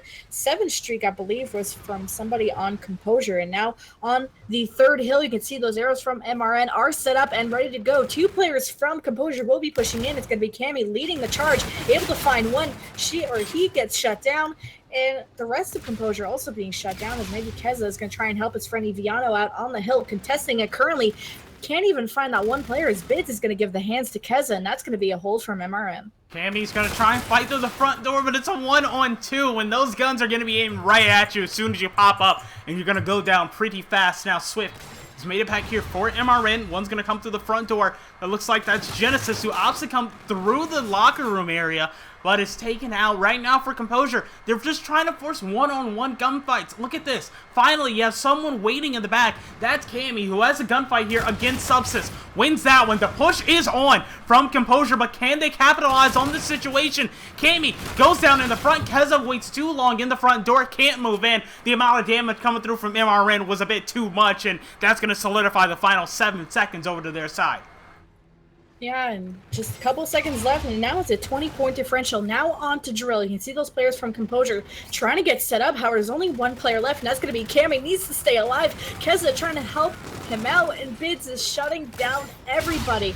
And look at the stat line on that side as well. Bids is 11-4 and almost has his full kit ready. And then you also have Emil Johnson, who's 10-6. But then you look on the side of Composure, and you have Genesis, who's currently 1-10. What is going on with this player? They had an amazing S&D that we literally just casted over, and now this hardpoint is sort of falling off for that player, and you can see that in the score difference between these two teams. Genesis inside the hardpoint needs to get out. That bombardment is coming down, does not want to die. It's 17 seconds left here on Drill. Looks like Bids9 gonna hop back inside, ends up getting shut down. This kill feed straight in favor of Composure, and they're gonna try to keep it going. Swift, though, using the wall run to his advantage, shuts down Genesis, ends up finding himself in an engagement with Keza before going down. But I want to take a look at Johansson coming up as we move into the second rotation of hardpoint. Has already picked up one, a second one in his miss, trying to find it, and a third one as well, trying to get as much damage as possible, but Johansson ends up getting caught in that cave area, and that's some easy shots that you can land from the hardpoint itself. Yeah, 45 seconds left in the bridge, and you're seeing this comeback coming out of Composure after it was almost, what, like a 50-60 point differential between the two. Streaks coming in. Let's see if it can find any players. Biz is going to be able to find Genesis. Also is going to come in with some more streaks here, finding a second player. And now you're going to see MRN now retake this lead. As back on bridge, you can see those arrows from Composure really trying to hang on to as much points as they can. Of course, as heavily contested as bridge can be, it's important to rotate over to the left side of the map. You can see those arrows from MRN are already set up for the next hill, and Composure need to retake this early if they want to keep their small lead. Gonna be a two-man push through the back door for Composure. First one ends up going down. Genesis cleaning that one up. Second one right around the corner of Bids9 comes through. Slaps both of them in the face. The Fly Swatter, once they keep it going, finds the third. There's a fourth one here through the bottom, but ends up coming from the top. And Bids finally ends up getting shut down. The break comes through once again for Composure, but this one will not last long as Swift, coming off the respawn, comes through and takes control of the turbine once again. Yeah, and MRN are going to retake control, and it seems to be a lead change back and forth. Now it's Composure, and now MRN are going to retake this one, and Composure is going to come through the top side here. Genesis and Keza are the only ones left, and they need to stick together here, and already one of them are shut down. Keza is the last one left. See if they can maybe contest and get a couple kills here. Can't even pick up one. Now Eviano's going to try and challenge all by himself, and he gets shut down, so now you've got MRN who have the scrap time, and now they've also already early rotated two players over onto the next hill. So in Composure, those are some really big mistakes to try and retake that hill so individually. But now heading over into the next hill, Emil Johnson already starting off with two, and now they have already all four players stacked, and now they can have Johnson sort of run around and pick these players off on rotation. Once you're all the way in the back, the Civiano Johansson comes up, ends up finding that one. The second one has moved into the fighting distance of the hardpoint, though. That's going to be Candy. Finds one before getting taken out. Johansson free to roam the back, and now going to put some more pressure over on mid, and easy shots there for a player that you'll be seeing a little bit later in the year at the top of the ranks. But right now, MRN, complete control of hangar operation, advancing this lead and picking up kills whenever it is needed. You already saw Subsys find one, a second one around the front door, ends up getting the assist for that. This is a beautiful hold from MRN here. Look at how far away Composure are spawning. They end up going with a 2-2 splits, and 2 towards Drill. 2 looks like they're going to try and move over to fight around that sort of observation area around the next hardpoint as well, but they ended up falling. Cammy, half health, tries to go for the challenge, but Johansson's on the other side, and that's an easy engagement for him to win. Ends up getting shot in the back, but Drill now up on the map. Composure gonna have the early time. Can they mount another comeback on this hardpoint? I mean, MRN are just playing hardpoint so well, especially on Turbine and Hanger Operation. They almost had a flawless hold of both those two hills. You can see the difference between the score lines here. And now they've also retaken Drill, which was occupied but Composure by once it switched over. Subsys now also reigning in his streaks, able to find Keza, but now finally Composure can try and build a setup here over on Drill. They're trying to extend out of the hill, but Swift is shutting down too. Subsys with the third retake from MRN, as Swift is going to find, or at least Subsys was going to find that fourth player from Composure, and now 17 seconds left. This is going to amount to a pretty large lead for MRN, and this might actually end on the next hill if they're not careful. Look at this. Swift ducking inside the hardpoint, making sure he's not taking any damage. Finally, the damage comes in for Eviano. He comes through. That's going to be the second one in a row. Ends up putting him at 18 and 18. Tries to go 19 and 18, but is shut down. Going in the air, exposed him to 2 guns from MRN Black, and from there, it was pretty much an easy gunfight. The crossfire was a little bit too powerful. Speaking of which, Bids9 comes through, picks up one Centurion down, putting damage as well. This lead is advancing. They're moving closer and closer to pay dirt as Subsys comes in with the cleanup kills. They can win on this hardpoint, and it's Subsys' job to keep them out. 7 seconds will do it. He spots 3. Smart plays to get out. More fire coming out from his teammates. 1 second will do it. The Scarab comes through, solidifies it, and there you go. 250 to 137 over to MRN Black to close out game 1. Yikes, is all I have to say. I mean, in the first rotation of Hills, this was a very close game. It was lead change after lead change, and then as soon as Composure lost Turbine and Hanger Operation, it was almost like morality. Like, Composure was literally lost because they gave up 2 complete hills to MRN, couldn't even hold Drill even when they had early rotations, and I swear it was just barely any points picked up from that point. Oh, that is absolutely crazy. MRN Black, a force to be reckoned with, especially from what we saw from this roster and from these players, right? Noise on the background of them coming into this tournament. This is a team that can go all the way and walk out as the winner of today's Esports Hub 10K follower thank you tournament. But once again, we're going to be right back. We moved into best of 5 territory, so Search and Destroy is up next. Don't go anywhere. We'll be right back.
cannot last, but at last I can finally breathe.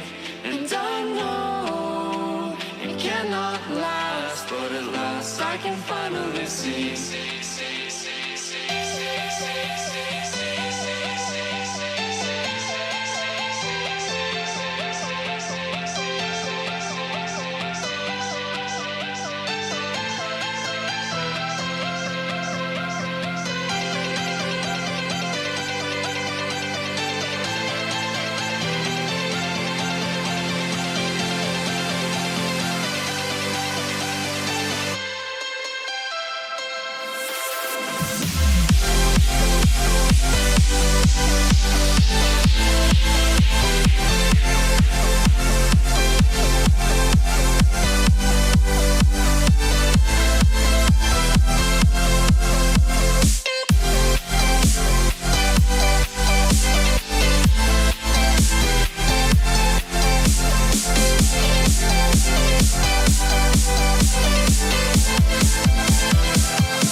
Welcome! It is now game number 2 of our semi-final matchup. This one, MRN Black versus Composure, game 2. Of course, this is a search and destroy on throwback, and MRN Black, of course, took away with game number 1. Swift on your screen right now, trying to find something here around this train platform. Not spotting anything just yet. Bids 9 on the opposite side of the map. Has control of the bomb, ends up getting to our first engagement, and somehow, some way, makes it out with about half health there. As 3 already down, and MRN Black have complete control of the B site. And this one might be over if Bids 9 can win this engagement against Ivana. Yeah, what an interesting strategy from MRN. Send one player over to one bomb site, send the other 3 to the other side of the map, try and bait it out. However, Composure sending one player to this train side here, unfortunately losing that gunfight. That would have been really big to try and get that bomb down. But I don't know what happened to Composure there. They all pretty much a team ace for MRN minus, I believe, 1 player. Either way, second round, let's try something different here as now Composure will be on the offense this time.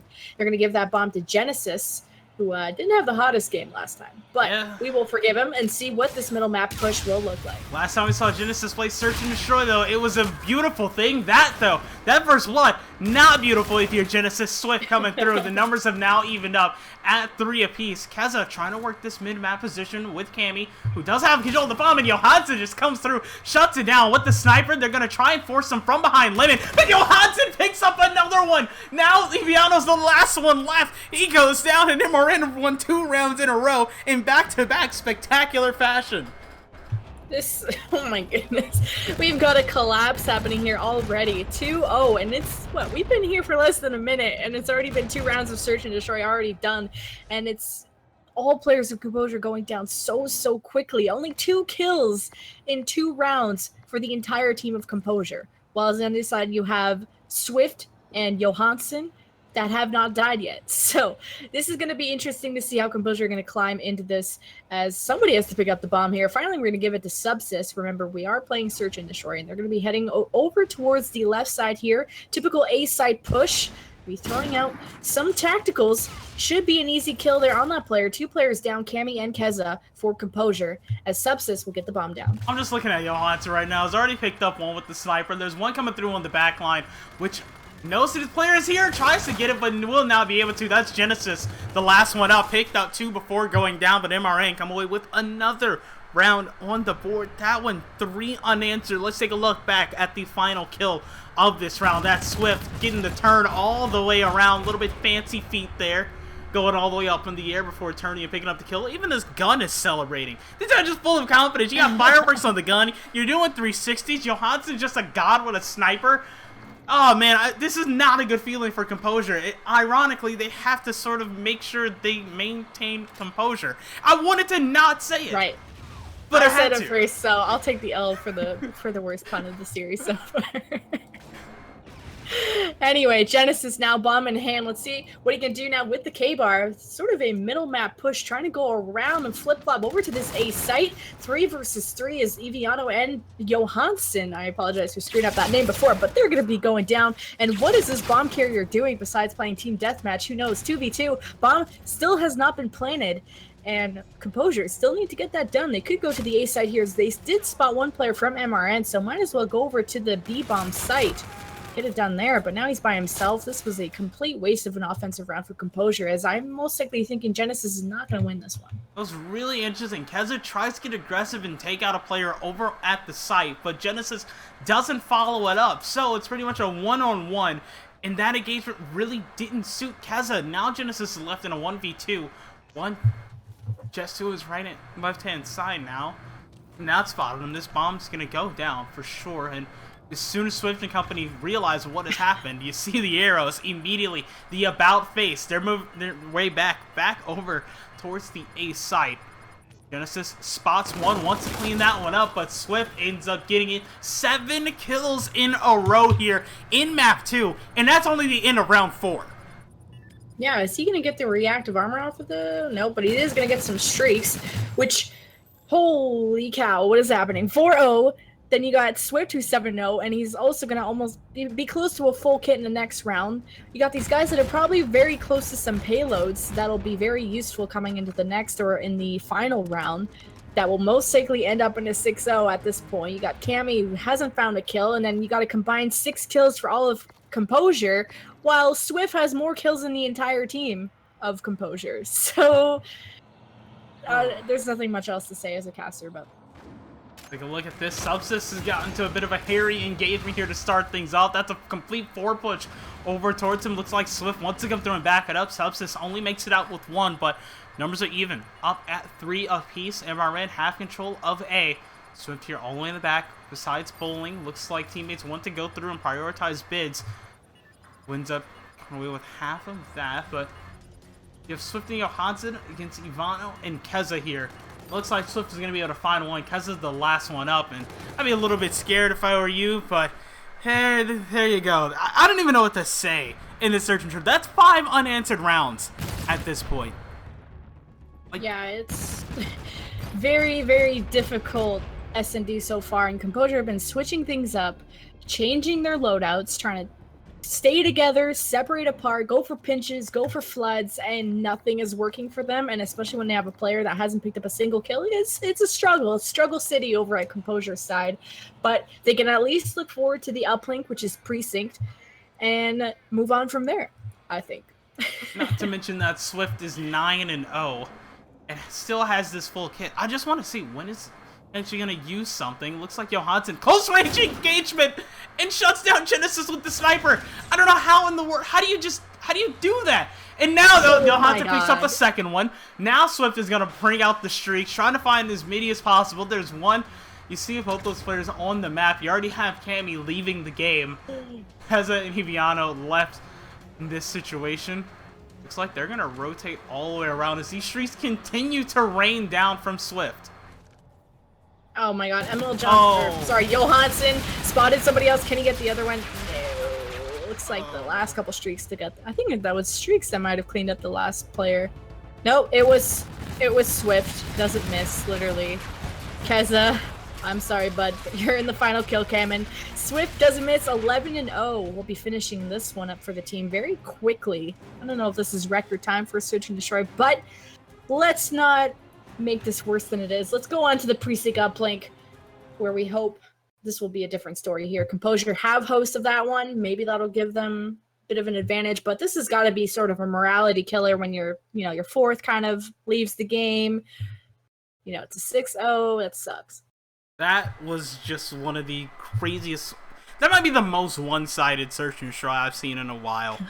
Like, just, I hate to say it, too, because I love all the close games, the sort of build-up and everything, but my, oh my, was that just a complete whitewash. They just did whatever they wanted, and It's unfortunate to see that, but it does set up an interesting situation here in map number 3. Of course, Composure need to win it to stay alive here in the tournament. Don't go anywhere. Looks like we're going to be fighting over a neutral objective and have a little bit of fun around a cat statue pretty soon, so stay tuned. We'll be right back. You always shows you're too curious. Maybe you should take it slow, mysterious. That's the part you always shows you're too curious. Maybe you should take it slow.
While you and me repeat, this bittersweet heat is suffocating. I'm waiting and always hesitating.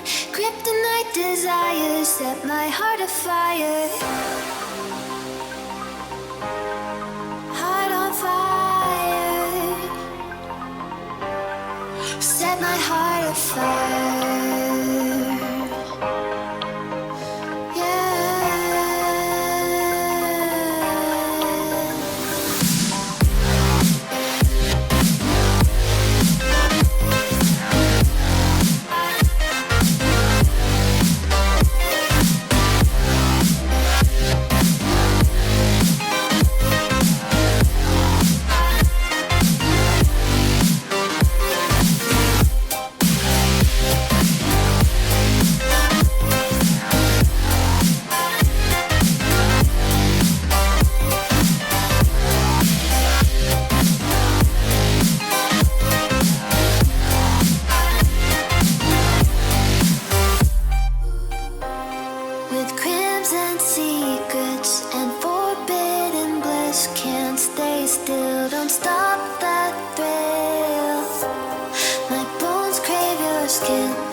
Suffocating. I'm waiting and always hesitating.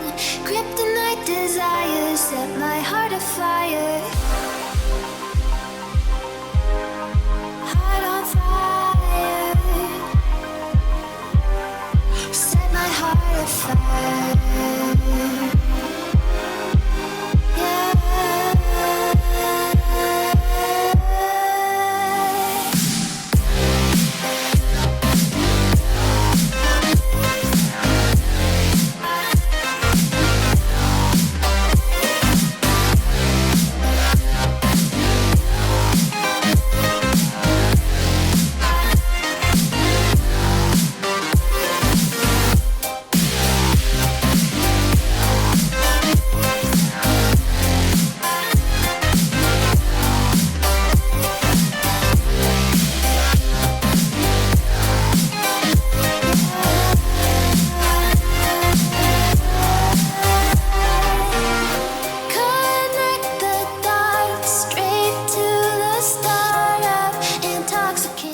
team number 3, MRN Black, 1 away from advancing to the finals of today's tournament. Standing in their way, Composure, a team that did not have a hot game number 2, to say the least. It was a 6-0, but they can start the comeback, and it needs to start now. Cammy, on your screen, moving all the way through elevators into the lobby, but ends up getting shut down. That's 2 down already in favor of MRN Black. They are off to the races with the satellite drone.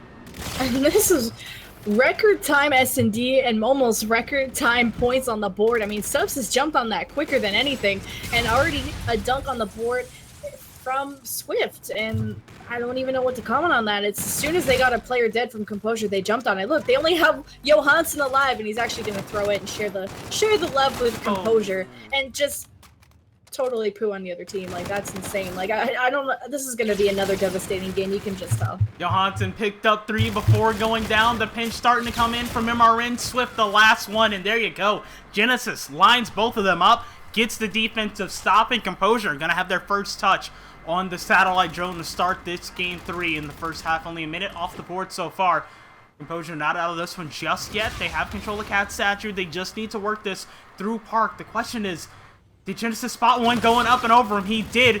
Reacts accordingly. And now they might be able to make something out of it, but no. Genesis picks up the drone. Bids 9 comes through, takes him out. Keza and company are stuck around L. That satellite drone can't move, and right now this looks like it's going to be a forced reset unless someone grabs it. And finally, there you go. They've broken through it, and Keza lines up the toss. It makes it all the way down to the other side of Park, and it finds its home inside of the Uplink portal. Composure, first points on the board. Yeah, after the fire, they're able to get the 1-point play through. Great adaptation there. Is now drone reset back in the lobby. Both teams sort of working on positioning of sort of around the lobby area. You can see these players from MRN are sat in the lobby. Johansson trying to stay alive here. Eviana going absolutely off, shutting down 2 players. That's 3 down for MRN. Composure now waking up in this series as Cammy's going to throw it out, and they're going to work on some more kills towards this left side before they try and attempt any 1-point play. Genesis starts off with 1. Composure needs a little bit more. Keza with the 2nd. However, that's going to be 2 kills for MRN as well. Eviano, drone in hand. It's going to be short from the throw. Yeah, too much arc on that one. Johansson going to grab it, and now looks like they're going to push through Park.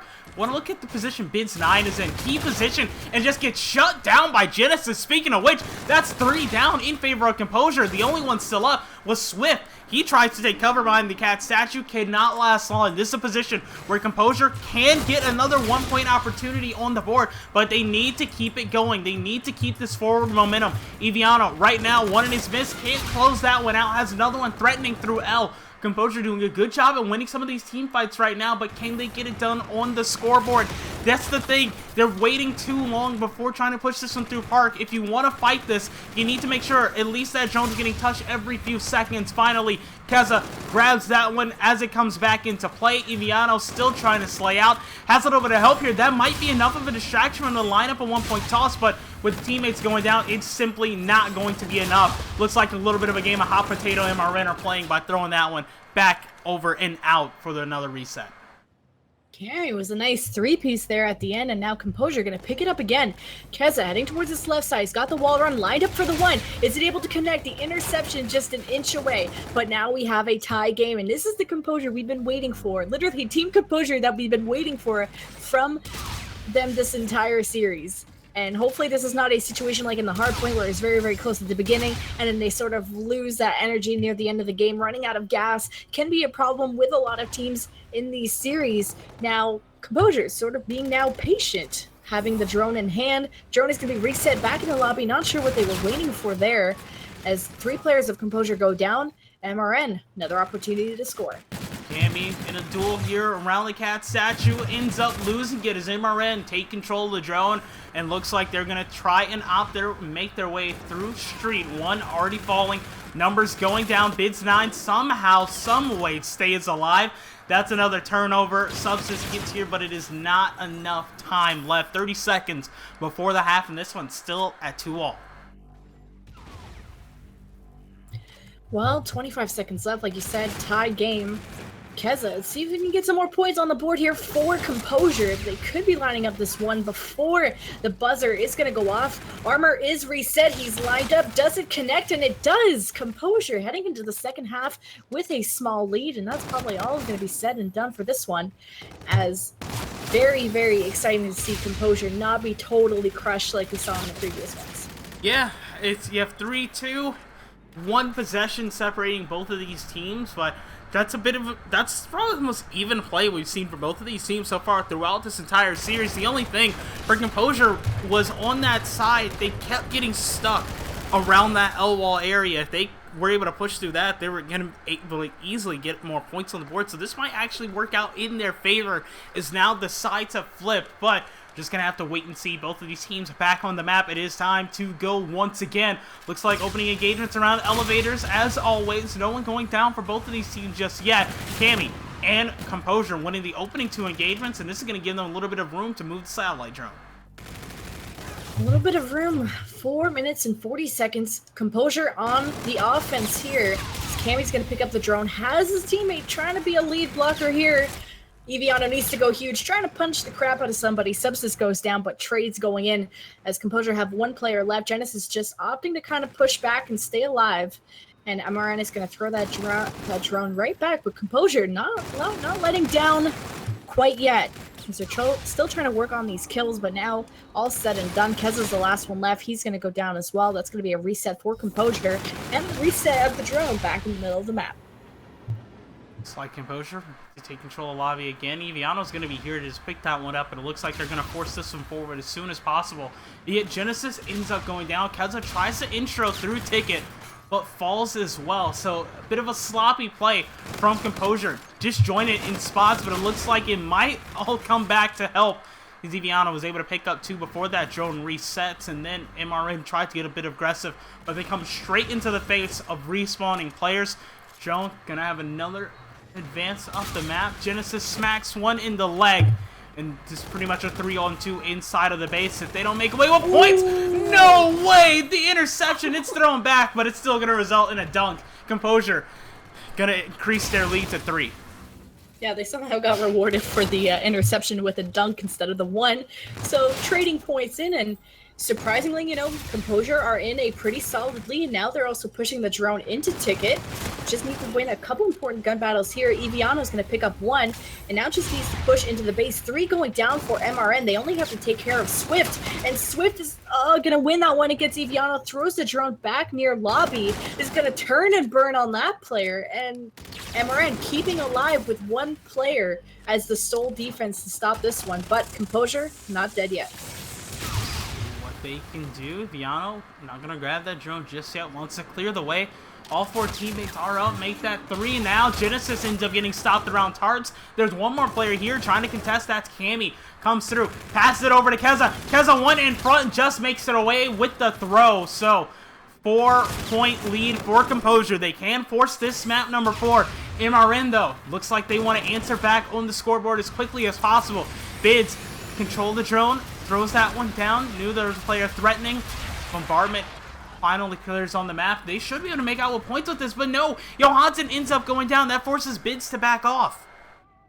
Yeah, and I mean, as soon as they're able to clear out a couple players from Composure, Bids can just activate that overdrive and probably guarantee his team some points. However, that's 3 going down for MRN. Now it's Eviano with the overdrive, and this should be an easy dunk as well. They just got to take out that 1 player from MRN, and Keza and Genesis clearing the way for him, and that's another dunk on the board.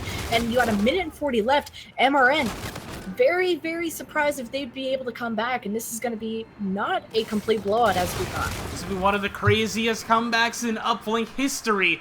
Right now, 90 seconds left on the clock, and Composure still have control of the drone around lobby. Composure have really isolated lobby and made it their home for this entire game, and it's really leading them closer and closer towards victory as the final seconds start to count down on the map. But MRN look like they're not out of this one just yet. They're going to have at least 2 really solid chances to work their way back in, but it must start here. Subsys comes through. There's your first points on the board, but 3 have gone down. Swift This is a huge engagement. Needs to win this gunfight. He ends up winning it. Now, looks like no one else is going to threaten from that backside. He might be able to make it out with the drone. Throws it forward. Looks like his teammates are here. Bits9 grabs it. The overdrive. He is home free. Goes up. Goes in. And there you go. It ends up dropping in. So there's still 3 points separating both of these teams. This is going to be absolutely insane. Coming down to the wire. Swift now is in control. But with Subsys going down, that's going to drain some more time from the clock. Oh no, and Bids really needed to win that gunfight to try and clear the way for Swift. Swift is just going to throw out the drone, reset it back in the middle of the map, and just so many important gunfights would have allowed maybe Armarin to get 2 dunks in to possibly come back in the lead. However, Keza activating that camo, that's going to be another dunk for Composure, 10-5, and that's going to be making us go into a Game 4 retaliation hardpoint where Composure are staying alive in the series. Composure, they come back, and it looks like this is a team that knows how to play Uplink. The thing is, can they bring it back in the hardpoint? 10-5 was the final score here in Uplink. Jin, do you think they have enough to force that Game 5? Oh, I think they've got gas in the tank, as we're literally watching gas right now, but they are fired up after this uplink, and I'm not sure what happened with MRN. Did they just get a little bit of complacent after that 6-0 search and destroy? Did they think they could just walk away this easily with this? I don't know what happened with MRN, or maybe, you know, this map is just not their map, and they're not as practiced, but I think Composure just didn't want to give up, and here they are trying to play for the big bucks. Looks like it. Hardpoint coming up right after this. Don't go anywhere. The Esports Hub 10K follower thank you tournament. We'll be right back.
Time for Game 4. Composure have worked their way back into this series, but standing in their way, MRN Black, a team that we know can put up quite a fight, to say the least, after a 6-0 performance at Search and Destroy. But now we're back over on hardpoint. This one can go the distance, but gotta get things started out early here. I think we just saw a sniper come out of someone. Is that Johansson? I feel like it is, and yes it is. Standing on top of that orange bus, Johansson's looking for picks on this first hardpoint. I didn't even know that was a thing to use snipers, and it really isn't, because they just went 4 players down, and Composure are going to take a quick lead here. MRN hopefully going to have to switch things up. Cars being blown up, that's going to get things out of the way. Viano's going to open up with 3 for Composure, and this is looking like a flawless victory so far, as Lower Street's going to be coming up in 25 seconds. It looks like, once again, this is a team that likes to get aggressive and know how to take as much time as possible on the bridge. Viano still has not gone down. 5 in a row, potentially 6 if he knows that there's one behind him, but that's Johansson, and oh my, as soon as he turns around, Johansson just melts him, takes him off of the map, ends up making it 2 in a row. Scrap time. Gonna go over to MRN Black, but 47 seconds on the bridge from Composure to start out Game 4. Now that's really good. What is happening here with MRN? Like, what? Composure up 50 to on pretty much nothing, and increasing as they completely wiped out MRN, who actually had early rotations for Lower Street. They're going to be resetting. Keza pushing into bottom bike garage. This is going to be hard for MRN to push up. I mean, they only can go through Lower Street. They don't even have control of bar. They don't have even market spawns to focus on Cathedral coming up in 30 seconds. This is not looking good for MRN. It looks like MRN keep getting split spawns.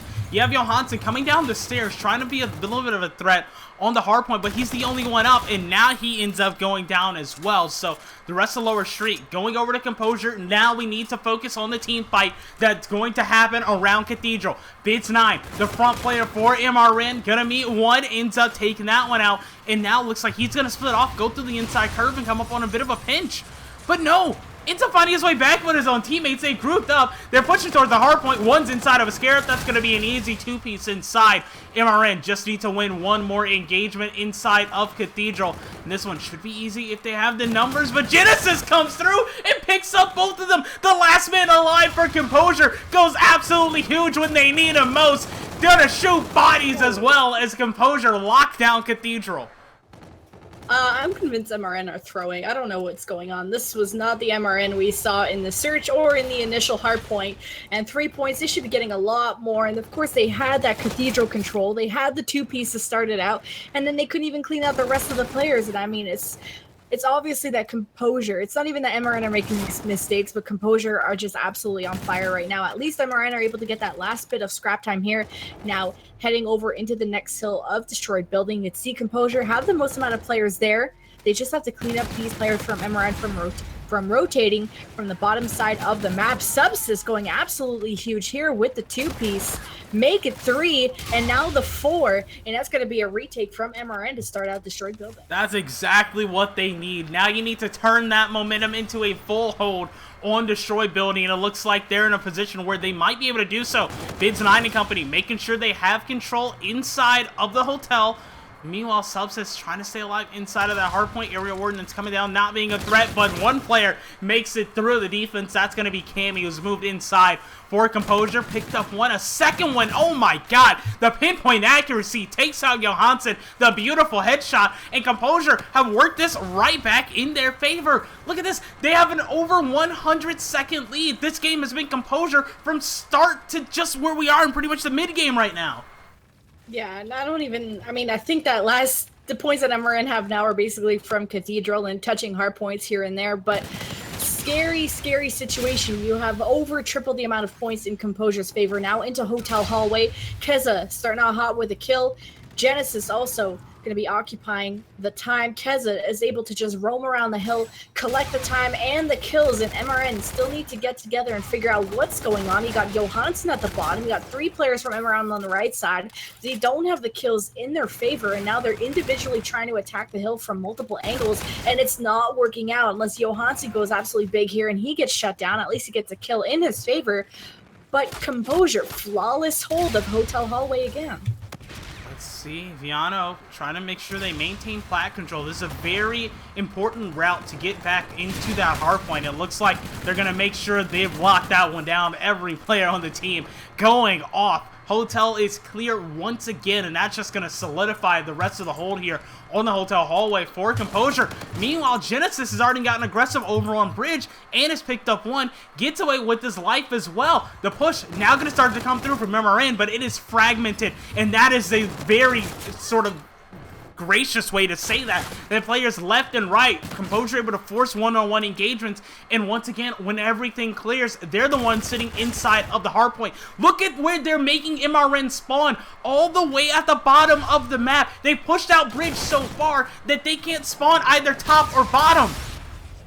And it looks like the MRN's just like, okay, we've had enough here. Wait, what? Oh, I guess MRN is host, and MRN decided to literally throw the game, not only in gameplay, but to actually end the lobby and give the win for this map to Composure. So for some reason, we went to a 6-0 SMD, to a 250 to 130 hardpoint in map 1, to a game 5 scenario. This is absolutely insane. I have no idea how in the world this is happening, but I do know all the madness ends here. Be sure to come back right after this game 5 should be underway here in the Esports Hub 10K follower thank you tournament. We'll be right back.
taken by the words that you say. Game number 5, Composure versus MRN Black. What looked like it was going to start as a 3-0. We've somehow found our way all the way here on Breakout to decide the series. The winner of this advances to our finals today. So, I don't know, this is going to be crazy. Last time we saw Search Your Story, MRN completely wiped the floor with Composure, to say the absolute least. But Composure have caught a second win. And it looks like right now, they're going to opt to fight for the ace site here early on.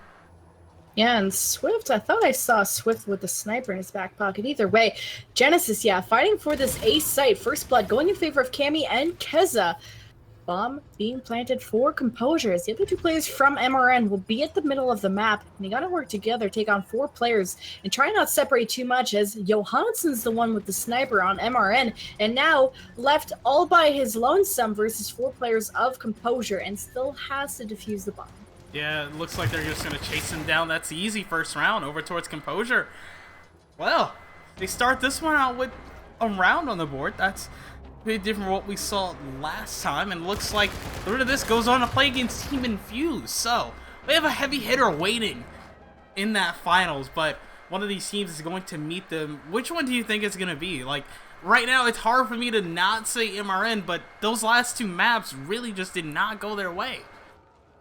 Yeah, I don't know. I'm thinking Composure are more serious about the series, and I think they're the ones that are gonna be going on. You know, MRN. Not sure what happened in that last hardpoint, even the uplink. You know, that was the last chance that I've seen MRN sort of play really hard, and it kind of fell off from there. However, let's see how the search and destroy is going to go, as Bids9 moving up the bomb towards the B bomb site.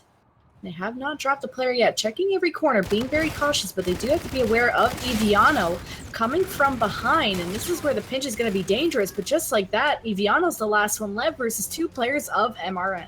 Looks like he's just going to lay down all the way in the back here. Fro going to try and be patient. Going to be able to spot one inside the med base. Shots already fired. Looks like going to draw the attention of both players for MRN. Black Eviano needs to stay smart with the positioning here, as this bomb is going down.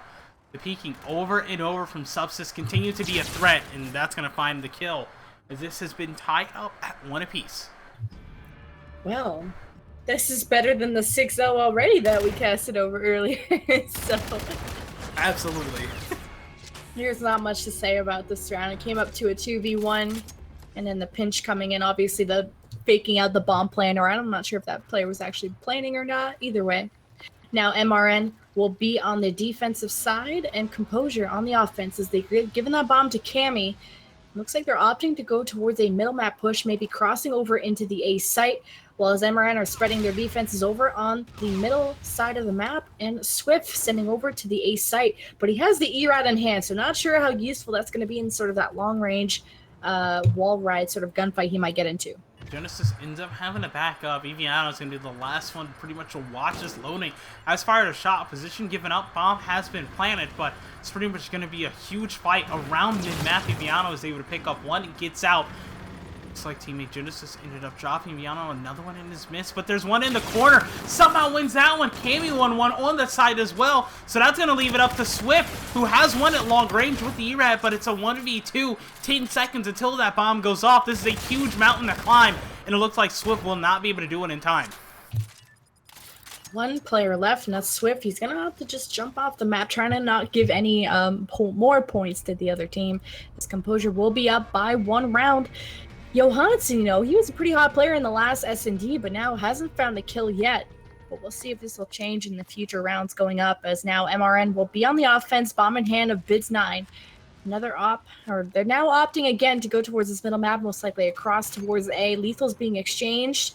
Let's see, who's going to strike first blood? You got Cammy pushing up pretty far out by himself against 4 players. Eviano kind of right behind him. But Genesis and Kez are going to be the ones that strike first blood and third blood, leaving Johansson by himself, and that's going to be game over already for MRN. And Paradox, what do you think is not working out with MRN in these middle map pushes? A couple of fast and furious rounds, but looking at their setup, they're leaving some areas exposed, and when I say that, it's like little gaps in their defense or even their offensive push. It's been really interesting. Like, look at how they sort of attack this round, or how their sort of defense is set up. One thing that they're sort of doing is they're not sort of watching each other's cross. It's a really weird sort of thing to try and point out, but finally we're seeing some sort of team hit over towards A. Finally they've sort of called over to what Composure have been doing, because Composure have been able to get up and around them and sort of force their position on the map over and over again. This is the first time MRN are really putting up a fight, and it looks like this is going to help them. Numbers have been even, but now it looks like Swift is going to be in a 1v1, has spotted the player, tries to go for the reload, needs to get out, but will not be able to do it in time. It's going to be 4-1, but looking at that, finally, MRN have some sort of counterattack on that site. Before, they would sort of line up across the map, maybe put 2 towards one site, 1 towards the other, and have 1 towards mid.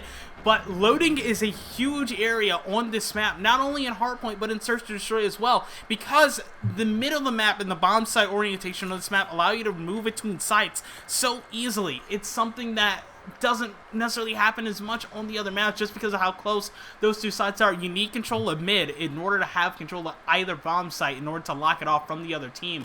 And right now, MRN, look at this. Once again, they have one player pretty much almost in each lane. They're setting themselves up to lose in these 1v1 scenarios when you have a team like Composure that are just able to flood you. Yeah, and on top of that, they've dropped the bomb carrier has left the bomb and got shot down. It's going to be left to Johansson, which hasn't very much proved himself with the 0-5, and now has the sniper to work with against at least 3 players. I do like the sight he's using on a sniper. That's some ultimate precision there, and he's proven that precision, taking down Eviano over on Cave. 2 players left. It's going to be a game of patience and stalemates as the other players from Composure just camping out the bomb, looking like now that they know that he is a sniper, they're going to try and push him. He picks up the E-Rad, takes down Cammy. Is the 1v3 possible? Because he's now changed his 0 to a 2. Can he make it a 3? Oh my, Hudson. Oh, my soul. Can we look at this again? Like, oh, jeez. Talk about a reaction, right? Keza just laying down first 2 shots, and Johansson just like would.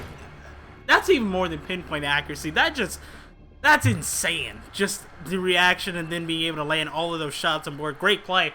And MRN 2 rounds away from tying this one up, but Composure looks like, as far as utility are concerned, they're moving a little bit closer in that regard. Almost have the active camo, do have the FTL. Looks like moving in close towards overdrive, and do have a Scarab as well. So looks like B is going to be the site to hit. And this is the thing, once again, Composure stay as a unit the entire time. Keza already able to find Johansson, ends up dodging out of that situation. All 4 on the side. Looks like they might rotate this one all the way through, but looks like that will not be the play. Just send some to the back because they know players are going to react to that, and just like that, 2 going down for either side. Yeah, 2v2, but you see Composure are spread out. However, it's going to be Cammy winning that gunfight against Subsist. And now he's going to go down. Genesis, the last one left against Bids. And Bids is actually going for the defuse. Can Genesis get there in time? And he does. Bodies being shot. Composure 1 round away from doing the reverse sweep on MRN. I can't believe we're sitting in a situation where we're a round away from seeing this reverse sweep. That's just completely throwing me all off, especially from the performance we saw from MRN in that previous search and destroy and what they were able to do. But Composure now, FTL, active camo, looks like Scarab, and almost every active armor. So even if this series goes on a couple more rounds, they are in a really good position. MRN need to win this offensive round. It looks like A is going to be the play. Bids, intros, picks up 1, can't find the second. This bomb has dropped inside of Showers. Looks like Johansson wants to follow it up, only doing some damage. Teammates going down, and there you have it. There's the 6-2. Composure complete the reverse sweep and knock MRN Black out of the tournament. What just happened? Like you saw MRN on that S&D and you're like, oh my god, they're gods. They cannot be touched. Like you had, what was it? Who was like 11-2? Was it somebody on MRN? It was Genesis. Johansson? Genesis. Well, we saw Genesis with an 11-1 performance before, and then Johansson had a really good game in the previous search and destroy. Yeah, so either way, it's just MRN. What happened? It's map number 2. Did they...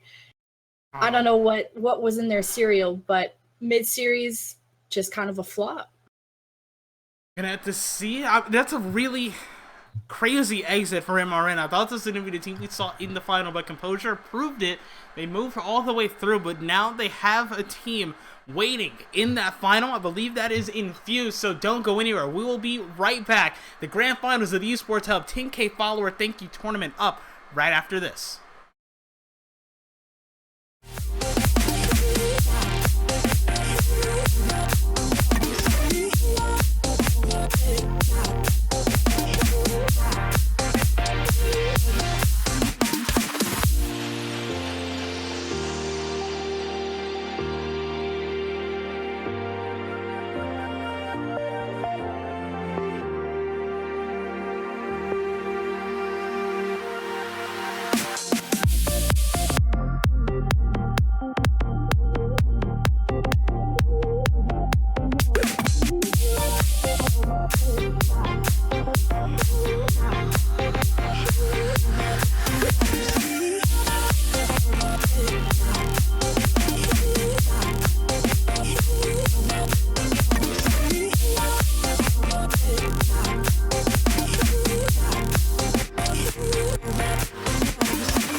over.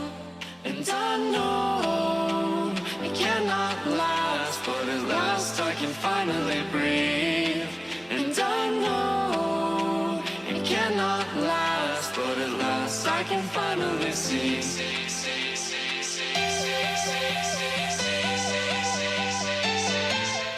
It is now time for the finals of today's Esports Hub 10K follower thank you tournament. Just a little bit of a reminder. Remember, if you put a mixer pack and tub in your checkout on xgamer.co.uk and use the code TOURNEY, you'll get the mixer pack and the shaker for free. So, once again, shout out to XGamer and thank you for making and helping all of this happen. Our grand final now, Composure, the team we saw reverse sweep MRN Black, going against Team Cool. Now, you might recognize some of these names. This is the full Team Infused roster, so let's get things ready and going. Hardpoint on Throwback is already underway. Yeah, the best European talent are here to play, and of course, Composure, coming off of that reverse sweep, are on fire, and we're starting off as best of 5 with a Throwback Hardpoint, and first couple points on the board go to Team Cool, which Cool is the Team Infused roster, by the way, so make sure you keep that in mind. Now look at this. Delio's already picked up 4 in a row, making his way over towards Lemon. Remember, Barn is up next in a few seconds. 5th one in a row before going down. Only secures that Scarab. It looks like Niall's going to be the one that's getting aggressive and moving over to try and secure some spawns and some early time, but ends up getting shut down. So for Cool right now, really great start to this hardpoint. You normally don't see a lot of time picked up here on the train platform. It's normally really scrappy, but there are some flashes of brilliance. Right now, I'm going to add Team Cool to the Tommy with an E-Rat performances that we normally see on train platform, but right now, it looks like they're going to get really aggressive. One goes down inside of Lime, and this is a clean break for Team Cool right into the barn, asserting their dominance on the map. Yeah, Kez is going to go down, leaving 2 players from Composure to try and take back this one. It's Genesis and Cammy. And, I mean, they're trying to secure these preferable spawns here, and here comes the rest of Team Composure trying to flood into this one. However, Cammy's not getting a lot of help. Going through the front door, the rest of the team have not really infiltrated with them. Eviano going huge there with 2. But now there's just Keza really left, and now that person's going to go down as well. So Cool, Team Cool really just holding on to this hill, 67 and growing, 2-8 as we head into the 3rd hill with 15 seconds left. Delio has another one around the side door. That's Cammy, who was able to pick up 1, but then ends up falling. To pay attention a little bit more to the kill feed, Alex comes through with 2. Delio gets another, and Niall is going to be set up already on the back line for this next hard point. Remember, moving over towards the bike path. Teammates already inside, and Composure trying to go for the 2-2 split around the hard point. One already going down. A second one getting ready to fall as Niall comes through. Picks up 2. Nolson is there to try and pick up another, but he gets shut down by Genesis. Cool running away with this game, but finally seeing some signs of life from Composure. Signs of life, as you did say, and it's going to be highly contested over here on the bike path. Let's see who's going to be the living team to come out of this one. It's Genesis trying to sit on this one and wait for somebody to go around the corner here. Still contested from both sides. A stalemate situation as Alex does not want to peek around that corner, but Composure's going to slide on through and get that kill anyway, as it's going to be a retake from Composure as Genesis trying to be aggressive and take down these players around the area. But now 10 seconds left in the bike path. I guess that scrap time is going to go into Team Cool's favor as we head over into baseball field. One thing for Composure, Hardpoint hasn't really, I would say, hasn't been their strong suit so far from what we've seen from them in this tournament. Of course, they get a really nice win against MRN in that Game 4, but other than that, this has been a team that sort of fights their way into a Hardpoint, but most of the time, they've pretty much been whitewashed, and that sort of trend is following right now. But now is the time to strike. Baseball field, you have 40 seconds left. You can keep adding to that scoreboard right now. You have Eviano set up all the way in the back. Gets absolutely melted as Nolson comes through. Picks up 2. Niall picks up 2 of his own. One of those ends up being a team kill. And Cool will just be able to easily run away with the rest of this time. But Cammy comes through with a shutdown. But that doesn't affect what's going on inside of the hardpoint at all. Just going to be more time headed over towards Cool. Yeah, and I mean, it's going to be a flood from Composure. Let's see if they can retake this one from Alex and Nolson. Alex and Nolson staying alive here as Alex finally does go down. These players from Cool trying to get back into the hill to try and defend these last couple seconds here, but rotations over to the next hill are going down, and this is a 100-point differential so far. Heading into now train platform once again, you see these arrows from Composure. It's sort of occupying this middle map. They're trying to extend into that baseball area to try and kill these players from from Team Cool off of rotation. Not working out so far as Team Cool. Well, I guess Delio was on the middle hill before he's taken out, but this is going to be a bloodshed, sort of another scrappy hill, as you did say on train platform. Let's take a look at this. Genesis trying to do something here. I want to take a look at what Composure do here. Once again, around this train platform, because we saw over 30 seconds picked up from Cool the first time. This was up and on the map. Right now, Composure looks like they go and try to split. They take out one, try to really go and prioritize over by bikes, but it looks like no one still. They're losing that pressure inside of the hardpoint itself. Kezza's the only one there. There's no one there to set up that crossfire. When he goes down, nothing happens. Finally, they have some sort of setup, but look at this now. Cammy is the only one sitting here. You can argue, okay, there's 5 seconds left. You can leave someone there to watch out. They know all these players are hitting it. And now we're going to have to see how that setup moves over towards Barn. And I feel like, once again, they're spreading the numbers a little bit too thin. Keza has a full team to deal with here over by Grandma's, and it's going to pretty much rely on him picking up at least one, where you have the battering Grandma Cool able to just come straight through that front barn door and move into the hardpoint. They did it the first time, and they're starting to do it again. And Composure are keeping those preferential spawns as well. Cammy's trying to stay alive. Niall's going absolutely off. Keza is going to answer back as well. And it's a back and forth situation. However, it's going to be always Composure coming out on top with the spawns that are so much closer. 23 seconds left in the barn. You're seeing them slowly crawl back into this one, but they're going to need a perfect hole of this one and another hill to even get close to the scoreline of Cool right now. This now looks like going to push all the way out over here towards Lemon side. So here we go again. Composure trying to do a 2-2 split. 2 towards the next hardpoint, 2 lockdown mid-map. Normally that is a good strategy, but right now they need to stay together as a team and push this hardpoint. This was arguably probably the most success they had in the first rotation was here on Bike Path. They were able to put a little bit of a dent into Cool because of just how they were able to neutralize this hardpoint. Well, look at them coming up off the spawn, heading straight towards the hardpoint. It's a wide open route for Delio to just come through and assault and wreck the backline. Has already picked up 2 before going down, just opens the hardpoint once again for his teammates to pick up even more time. Genesis has a tiny bit of health here inside the hill, and his teammates are just dropping left and right. He has no support here on the back. And you can see later on in this game, payloads are going to start to be very important as well. You got the both FTL players having their FTL in their back pocket. Now you're going to worry about camo and a reactive armor and possibly a Centurion coming in to these hills and really causing a nuisance. However, it's so far gone for Team Cool that it's 168 to 69. Even if Composure can get at least half of the time, you got Cool extending their lead at least every time. And that 250 mark is going to come closer than they think. 56, or actually the baseball field just spawned up. Let's see what the positions are so far. Looking like Composure have the most amount of players on the board. Cool, trying to stay alive and trying to push into here. The flood's going to come in. Keza's going to back up and try and group up with his teammates. And this is going to be a bloodbath. Oh, looks like the active camo from Keza ends up getting spotted as he slides into the hardpoint. Cool, maintain control. You have payloads throughout the board. Reactive armor, active camo, and FTL jump all ready for Cool as they try to assault this hardpoint once again. But first, they need to make it there. Keza with a huge 2-piece shutting down mid-map. Gonna give some more time over towards Composure before Alex and company can fight for another play on the hardpoint, but they need to group up once again. Here you go. The team push is in. They've taken down 2. A third one in their midst. They can't convert with that one. 1 player left over at the hardpoint. That is Delio. He ends up falling. So the rest of your scrap time going over to Composure. They finally pass the 100-second mark, and this is a team looks like they're starting to hit their stride. Yeah, that was a pretty good hold out of Composure in baseball field. Now back in the train platform. Pretty scrappy situation as the last 2 rotations we've seen. It's been not really anybody standing out. However, Eviano and Genesis taking out 3 players of Team Cool. This is going to be something that they can extend their lead on quite a bit. 37 seconds left. See what Cool are going to concentrate on, just holding that side of the map for the next hill coming up. But Composure looking good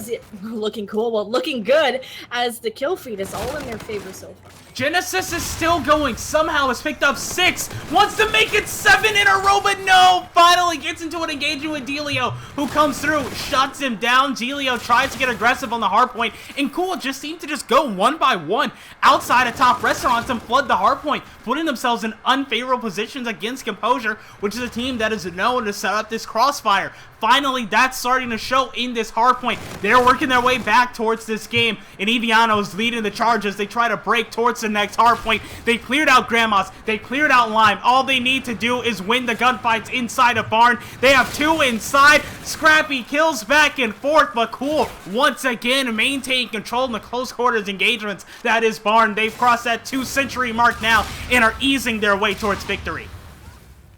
Indeed, as Alex on a 3 streak has a Scarab in his back pocket. He got the Centurion 14 Cool on the hill as well. So this is looking like a pretty solid hold from them. And I mean, if they're able to hold this one, the winner's going to be decided on the next hill if Composure can really climb back into this one. And you can look at the kill feed. It's all Team Cool right now. 15 seconds left. Composure is still battling for that barn time, but at least they are set up sort of in that area for the next hill.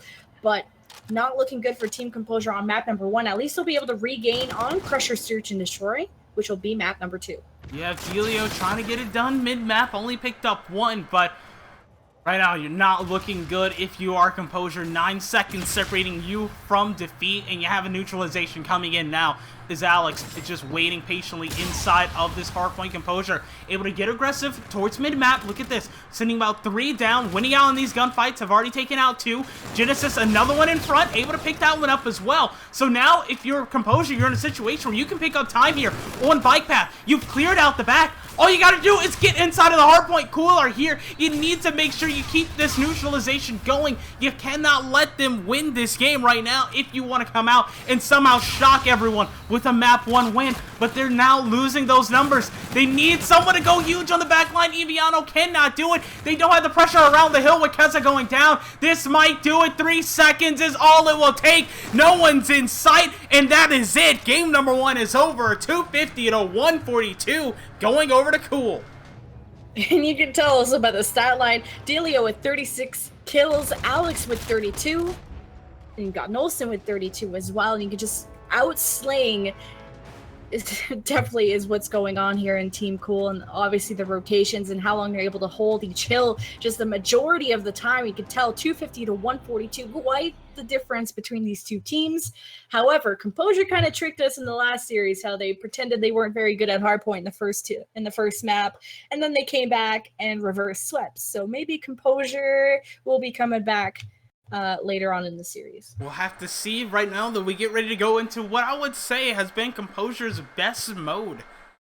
Actually, no, I feel like that's probably the Uplink. The Search and Destroy that was a good spot for them in that last series as they came away with the Game 5 after losing pretty bad in Search and Destroy earlier. We're going to have to see which one of these two teams can come up in the game of rounds, a possible 11, right after this quick commercial break. We'll be right back.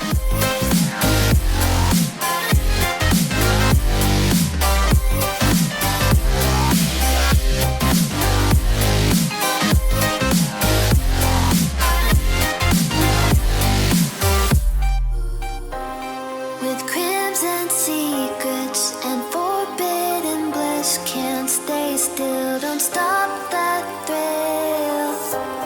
My bones crave your skin, temptation within, mistakes ignite the silence.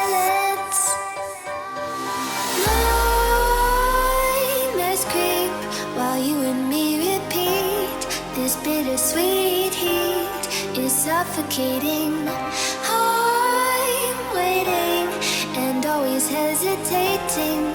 Kryptonite desires set my heart afire. Heart on fire. Set my heart afire.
it is now time for Game 2 in our finals here, the Esports Hub 10K Follower Thank You Tournament, sponsored by XGamer. So, now, we got to see both of these teams go at it in game number 1. Team Cool came away with, I would say, probably an easy win for them.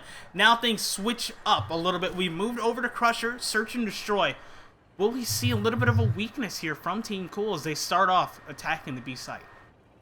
Nile, bomb in hand. Looks like the team are opting towards the B-bomb site, but not being too aggressive as the sort of a stalemate situation of neither team knowing anything, any position about any other team.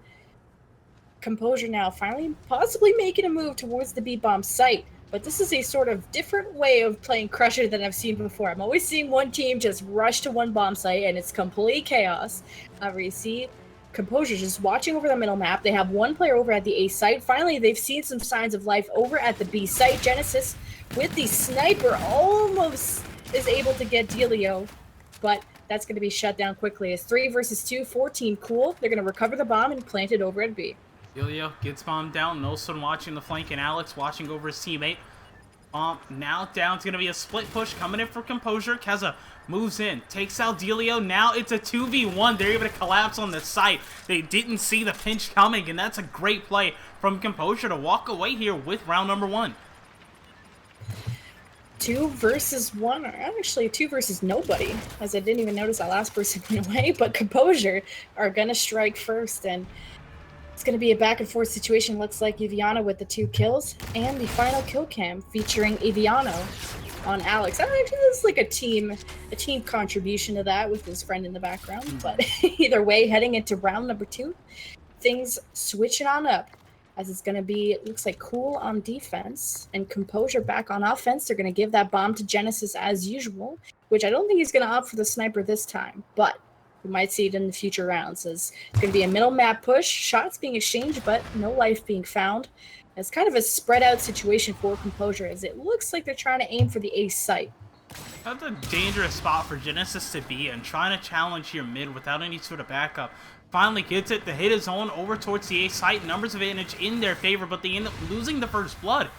Now, Genesis is going to be the furthest one pushed up, converts with 1 on the back, 2v2. Can't get this bomb down. Teammate in a gunfight, Eviano ends up dropping. So, Genesis now left in a 1v2 versus Nolson and Alex. Looks like he might have been spotted on the cross. You see, hear the shots coming in now. It's 100%. Has been noticed, but is able to isolate one. Finish your gunfights, kids. Oh, no. Finish your gunfights, kids. I had to, it's, every time, like, that's one of my favorite things that, of course, I work with Chance a lot, but, like, that's the one thing that he always just, like, says, and, oh, man. That's just a perfect end user in that situation. You gotta keep shooting. You should have died. Like, I would have thought he was dead, Oh, too, yeah, but 100%. Oh, man. Anyway, we got round number 3 underway as Nile is going to be in charge of the bomb for Team Cool, and it's going to be it looked like a way more coordinated push as they're heading over to B, but just kidding, Nile's going to go on the complete other side for some reason and head into the direction of 3 players from Composure. Able to find one, can't find the second. Bomb is down for Team Cool, but Composure have the numbers in their favor, and now they have the information that the bomb is down. They're able to camp this one out. Not sure what happened and why that bomb carrier turned around there. See, Nelson ends up picking up 2v2 situation. This has been a very fast round, especially a fast hit from Composure to be able to duck in and out of cover, pick up a player, and then somehow escape. But Alex might make the play of the round here, left in this 1v2, trailing both, but doesn't know that they cut over towards that bomb. Doesn't know that it's down. Gonna drop back. This might be absolutely amazing timing if they stack up. Finds one. The second one just to his right, but no. Gets him down to a fraction of health, but can't finish it off. That's gonna be another round coming over for Composure. Round number 4 is going to be underway, and this is looking like a way more back and forth situation than the last S&D. I think I cast it over, or we cast it over, but no cool sniper plays, and it looks like no more stalemates, which is exciting to also see. But Team Cool going to be on the defense is Composure, Genesis with the bomb in hand heading towards the A-bomb site, where actually Cool sent all their players to. This information was revealed early in the round, so they're going to be stacked up against 4 players. So are they going to decide to continue to infiltrate the A site? They have Cammy watching over that doorway, but they have the flood from Team Cool coming in. They should be opting to try and go to the other side. Cammy's going to drop Nolson as well. 3 versus 3. It's going to be a stalemate situation, it looks like. Viviano has 3 all around. There's no way he's going to be able to pick any of those up. Cool staying as a unit as they're moving all the way through Crusher. Keza looks like going to be the next one in line. You see all these arrows fearing for his life. Doesn't know that these players are here just behind him. Looks like Keza is going to be able to get out of dodge for the time being. It might actually be able to work a nice little flank.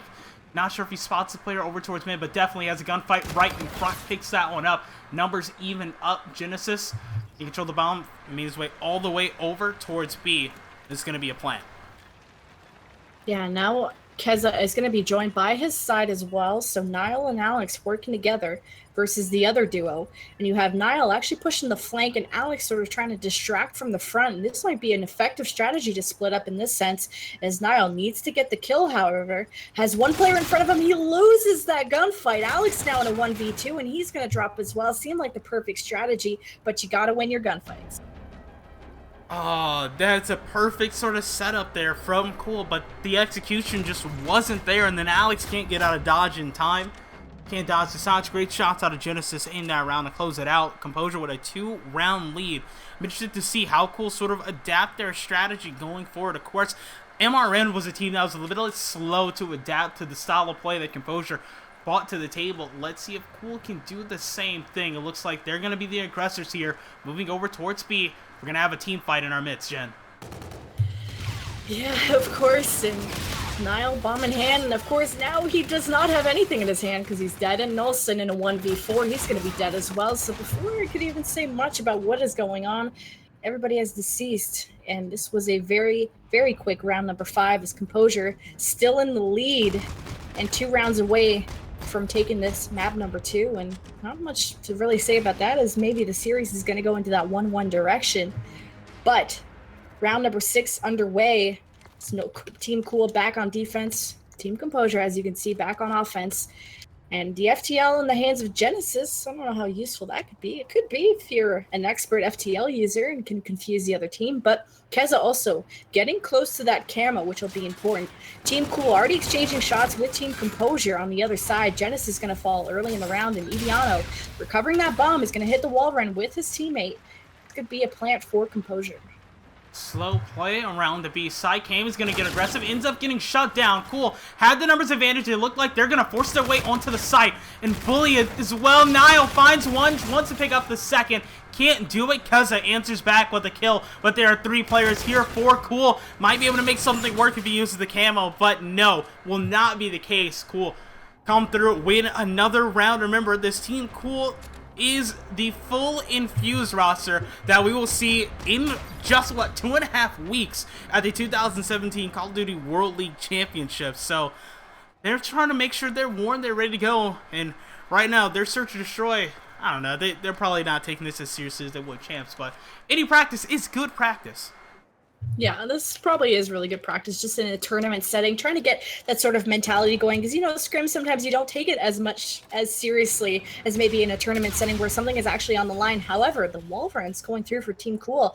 Niall's going to be pushing the spawn of Composure, and there's a team kill from Keza Scarab on Cammy. Genesis makes up for a kill with actually 2 kills. Delio gets the trade, and when all is said and done, Nolson is left in a 1v1 versus Keza. Now, can Keza make up for the team kill? He has the camo in hand, and Nolson has the Centurion. So I believe the team kill ends up coming through because, was it? It might have been Niall shot the Scarab. The Scarab explodes, and then it ends up showing as a team kill. It's a really interesting situation. I'd love to go back and look at that one, but team kill, still shows up in the kill feed as well. But this 1v1, right now you have Nolson in control of the bomb. Looks like going to work his way all the way over towards speed. Meanwhile, Keza has cleared out A. Should sort of start moving over towards B, but might wait this out a little bit longer until that bomb is confirmed to be down. The timing not going to work out in his favor unless he makes an absolute beeline straight here, but Keza's being very cautious, checking all those corners. Nolson has a 1v1. Nolson gets the jump in. Oh my. You blink, you miss that one. That was just the worst time. If you would have stayed in that spot like an extra millisecond, That would have been such a more favorable position because he had the E-Rad, this guy is the K-Bar. But either way, this really just came up to chance and sort of that timing of when he rotated over to the other bomb site. But exciting that this came down to 1v1, and this is only a 1-round differential. As finally Nolson gets the Centurion, and you have on the other side, you still have that camo and the FTL. So very interested to see how these guys are going to use it, maybe in these 1v1, 1v2 situations. Shots being exchanged, Nolson is going to use the Centurion over on the site, so sort of preventing them from, I guess, planning over there. Genesis is going to recover the bomb for the team. They have dropped Keza, so let's see, they're opting to rotate towards the A-bomb site, I'm guessing because they spotted the Centurion, or they just seen that there's too many players stacked from Team Cool and they're going to try something else. Looks like they're going to get aggressive mid-map as well. Yana going up in round 1. Drops down, looking around and ends up losing that gunfight. So now Genesis is left in a 3v1. There's one right in front of them. Shots being exchanged. Genesis in control of the bomb.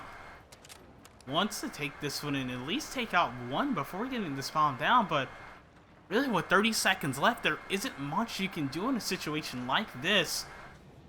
Genesis might opt to go the long way around, fake the plant over at A, try and draw Team Cool out, and then get the free plant on B. And looks like that will be the call, and nope. Looks like he's just going to go and jump off the map. It's a better situation there because either way you would give points over to the other team. Smart play is to just jump off the map and see the veteran play there. As this game is now even up at 4-4. Team Cool 2 rounds away from going up 2-0 here in our final. Right, and now things are all tied up. Payloads being earned on the side of Composure. I think Nolson burned to the Centurion last round, but Niall with the bomb in hand. Gonna check out this mid area, not spawning anybody crossing. They have one player checking out A, they got one player checking out B, and they really just can't decide. But now the flood from Composure's coming in. Niall's able to snap onto Cammy, and Genesis is going to go down for Team Composure as well. Team Cool has lost a player, but they gotta act on something here because Composure is just going to take advantage of you standing around. However, it's actually punishing them in this sense because they've been flooding Team Cool, and Team Cool has been picking them off as they go. So Keza, the last one left with the E-Rad, has the camo as well. Not going to opt to use it in this scenario as he's going to go down, and Team Cool going to take the advantage here. Oh man, so there you have the strategy. You know this is a very aggressive team that likes to push you in search and destroy. You wait a couple of seconds, and then, hey, they're running right towards you with this talent on this team as well. Those are easy gunfights for them to win if there's just have that sort of fragmented, stagnated push. And we see Team Cool take the lead here in game number 2 and are 1 round away from going up 2-0 in today's final. Composure still have a lot to work with. FTL jump and active camo on their side, not to mention they are attacking this round. They're taking this one over towards B. Yeah, and they pretty much have full control of the site. Not sure why Cool hasn't at least sent one player with an AR to watch over B, but this should have been a free plan for Composure. And look, it's sort of the same situation as last round. Both teams are waiting each other out. Now Team Cool are sending over a Scarab to the B site to check things out, and obviously they're going to be spawning a couple players, not most likely able to pick up a kill.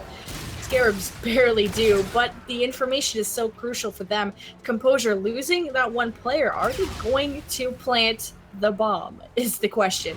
At least they faked out the B site. Now can they just rotate to some bomb and get something done? They're just too patient in this round. Let's take a look at this. Looks like the play might be to come over towards B, but Cammy needs to clear this one out. They end up losing Eviano. Not sure if Genesis was spotted, but Genesis will be able to get over to B without taking any sort of damage. But you see that blood in the water. Cool is on a hunt. Force their engagement on one. The FTL jump onto the site, and that's GG for round number 10 and game number 2. Is Cool come out on top in this one, 6-4. I don't know. Yeah, I wasn't sure what Composure was doing there in that last round. They could have planted the bomb 1,000 times and had easily control of any site they wanted to at both opportunities that they had. Either way, it's going to be a 2-0 series, I believe, for Team Cool as we head into Frost Uplink for map number 3 and possibly the final one of this grand finals. Oh man, I remember last time Composure's backs were against the wall. They showed up in the uplink, and then they even bought it back with another hardpoint to force that game 5. But right now, they have a mountain of a team standing in front of them. I'm not sure if they can do this one, but I mean, we're gonna have to see. Like, Frost Uplink is a very fast-paced map. It can be pretty punishing at times if you know what you're doing, especially when we see the E-Rats come out to play on this map. But I also want to shout out once again, thank you to X Gamer for helping make this entire tournament happen. Great sponsor for this tournament. If you don't know what X Gamer is, it's a non-carbonated powered energy drink and focus matrix which contains 27 multivitamin complex to help shield your body and sharpen your mind. And the best thing is zero added sugar. So if you're sort of trying to watch your figure and everything, trying to make sure you're getting those gains in, going to the gym, check out X Gamer. Really good company helping out and making all of this possible. But game number 3 of our final will be underway right after this. Don't go anywhere. We're going to see if Team Cool can complete the sweep. And if you think Composure will come through and get another reverse sweep, let us know in the chat. We'll be right back. Don't know how long we've been out here, and these nights are getting shorter. Like a energy I'll conquer. In my soul, this is real. These nights are getting shorter. In my soul, this is real.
game number 3 here. This is our final. The winner walks away with 200 pound, an X Gamer tub, and a shaker, and of course, the nice little gold trophy on the Esports Hub website. So, we're going to see if Team Cool can close it out here, but Eviano and company getting aggressive early on, trying to force their way onto the satellite drone spawn, but right now, just shots being traded back and forth between both teams. It looks like Composure might have an open door.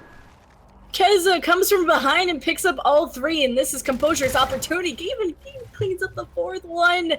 So Composure absolutely on fire here, as Kenny's being a little bit electrocuted here, a little bit of a situation, but he's going to pick up the kill nonetheless. Another one out the door, gives him the punch, gives him 1-2, but he's going to drop. All 4 players of Cool are going to go down as well. Eviano could have gone for the dunk, to be honest, but we'll settle for the 1, as in less than 1 minute, Composure are in the lead. This is really good. They still have base pressure as well, but looks like they end up losing 1 on the opening skirmish mid-map. A second one falls as well. Cammy might be able to come out on top here, making away with the drone, but no! Almost makes it inside the circle over towards Eviano, who's just waiting around at the Uplink portal, still picking up players. Has picked up 4 in a row before going down. Now we have a setup where it's a 3v1 on the satellite drone spawn. Composure gonna win that one again, but with the drone resetting, they're going to have to wait a little bit longer before they can advance. Yes, the drone will be in the hands of Keza, but he only has his teammate over in the bottom robot bay area, so kind of needs to back off here. I mean, Keza did get the 4-piece last time, but he's going to drop, so I had too much confidence in him in that sense, but sort of a reset situation as Cool did drop all of their players except Niles, so Niles just has his job of preventing the drone from moving forward, which he tried. But over in Robot Bay area, the drone is going to be down, and it's going to be a bloodbath to seeing which team is going to come out on top, and all 3 players of each team are going to go down. It's going to be up to Genesis. He's going to go down as well, so now Nile is going to be in charge, but drone reset back into the middle of the map. Drone in the hands of Delio. And this is what Frost is all about, sort of. Even if you do get 3 or 4 down from one team, it's about these succession of waves of kills that you have to get any sort of objective work going. But looks like Cammy might be close to getting some points on the board, and it does connect with a 2-0 lead for Composure. The smooth movement from Cammy leads to a 1-point toss, and Composure looks like they might be able to get more points again. Kaz is going to rotate this one towards his teammates inside of sub bay, before advancing this one over into pumps and then outside towards towards construction, where they can try once again. Genesis picks up 1 around pumps. There's a second one here up in the air. Will not be able to find them in time as Team Cool draw the stalemate out enough for that satellite drone to reset once again over by the dozer, where Composure once again just find it and start running away with it. This is what we sort of saw when they went against Aftershock, right? But it was the other side. Composure were winning the slaying, but Aftershock would just grab the drone and run away with it. Now we're seeing Composure work that into their game plan here in the finals, and right now they're sitting in a good position in map number 3. Yeah, and Kez and friends trying to push up this drone here, taking some shots, could be set up for the 1 if he's able to pop out of this doorway, but he's going to be met by 3 players from Team Cool. Make that 2 and only 1, and it is going to be intercepted and thrown out, so I'm not even sure which player was responsible, and even a team kill for Nolson on Delio. However, they at least prevented the points from going through, so all that build up for no points. However, still only a 1 possession lead for Composure, 1 minute and plus left into this round, and actually Team Cool might have an opportunity here as 3 down for Composure, but they're setting up their base defense. Cammy is overextending out of the base to try and prevent this, and it is intercepted by Team Composure, so many interceptions going on. That's the scary thing and the sort of frustrating thing about Frost. You need to take out 2 1.5 waves of players before you can really think about getting that shot on goal before it goes in. You saw Composure spawn up right on top of their uplink portal. Easy interception for Eviano because that throw over Cryo is pretty much lined up with that spawn. So he comes right up. Easy interception, another turnover, but Team Cool can still turn this into points. That drone is stuck inside the robot bay. Nile pushes up, picks up 1. A second one here wants to pick it up, but will not be able to do it. They have the numbers mid-map. They just need the satellite drone, and they need to win in some of these engagements. Composure's done a really good job at winning these 1v1s, getting behind Team Cool, being a nuisance over and over again, and stalling that drone possession. Like, they've just been able to take them out over and over again. Yeah, and it's been, like you said, a lot of stalling and a lot of even also interceptions. Both opportunities of scores going through in the last two have been intercepted by each team. So going to the second half with only, 2 1-point throws is very surprising. You could tell how evenly matched both these teams are and how very, very good their defense is when the opportunity is coming into their base for a score to happen. So very interested to see how now round number 2 is going to go. And then looking at the stats here, you can see Composure have a few more kills in terms of Genesis and Keza. So maybe that making a difference to create these point conversions. So yeah, both of these teams come through. You have an FTL jump over on Composure, which can help you with this breakout strat. But look at this again. They just grab the drone. It's like, okay, let's get away with it. End up losing one in the process, but they worked this one into the sub bay where they are set up to try and score. Advancing it, front blocker picks up one before going down. That was Keze Viano, tries to pick up another one. Now the zone is left for Genesis to grab, wants to slide and go for the one. It's a little bit low. So cool, we'll be able to grab that one, and there's going to be the easy reset as Nelson lights up the kill feed with a 4x multi-kill. And the drone is reset back into the middle of the map. Cammy's going to open up with 2. So this is going to be their opportunity to move this drone up a little bit forward. However, Team Cool are respawning. Genesis is cleaning up the base. And the 7th Street currently in favor of Nolson, but he needs to prevent these points from going through as Cammy is looking for that opportunity to go for the 1. And the player's right in the way. Another interception going through as it gets reset back into the middle of the map. And just what the worst timing ever to go for 1-point throw is when there's a giant body in the way. That one just goes right into the hands of Team Cool, and it looks like now they might be able to advance this drone. It's a 2-on-1 right outside of research. Nile ends up losing that one. That completely takes all the wind out of the sails of Team Cool as they can't advance this drone. Good thing for them, it is still a 1-possession game. This game is still up for grabs, and Delio might make that known. Grabs the drone, tries to get away with it, but no, he tries to go Ridge, and he's shut down. That's Genesis coming up huge with the kill. 24 and 15 on the stats, and he gives it over towards Keza, who wants to line it up. 2 points. That is in the dunk, and that advances to a 2-possession lead, 4-0 for Composure. Yeah, with 3 minutes left, that's also a lot to ask for from Team Cool. Like 2 dunks on Frost is a little bit trickier than on other maps. You got to get so many waves of kills down, like I've said before. And it's very hard to get dunks. Usually you're going to see a lot of throws. Nolson is going to activate his overdrive, trying to push this drone forward. A lot of payloads being earned as well with FTLs and camos across the board. Genesis is going to use the FTL to try and get behind his player, and that was a nice kill. Composure moving up the drone back to the middle of the map. They have some kills back on Team Cool, but they're going to be just shortly respawning, so not too much of an advantage, as all Composure really has to do is play keep away. They're in a pretty comfortable lead with 2.5 minutes left. Cool ended up missing the pass. I'm pretty sure the plan was to pass it over to Nelson, who pops the overdrive. If the plan goes to play, it's back to a 1-possession game, but it doesn't. And now Composure are right there. They might be able to advance this lead again. The throw goes, and no, it ends up falling all the way to the snow, but it ends up finding home anyway inside of the uplink portal as Cammy comes through and makes another 1-point toss. 5-0. A minute 50 left on the clock. Team Cool want to win this map so they can come away as the winners of this tournament. But Composure, they've been in this situation before. They know what to do, and right now they are on the verge of forcing a map number 4. Exactly what has sort of happened that last series where you thought, oh, this is going to be an easy 3-0. They definitely don't have their heads in the game. And now here comes Composure just flawlessly playing this uplink. And I mean flawless as in Team Cool has not gotten any points on the board. Could it happen with Delio? And nope, he gets shot off the map. And unfortunately, I don't know what would have been better if he could have gone into that building. Maybe he wouldn't have that risk of dropping the drone off the map and have it reset. Either way, payloads across the board for Composure once again. You got to watch out for Iviano, who has the overdrive. Expect him to pop it at any moment once he sees his teammates have gotten most of the kills taken care of. Cammy's going to open up with 2. This should be Iviano's chance. He's going to pop that overdrive and get shot as soon as he uses it.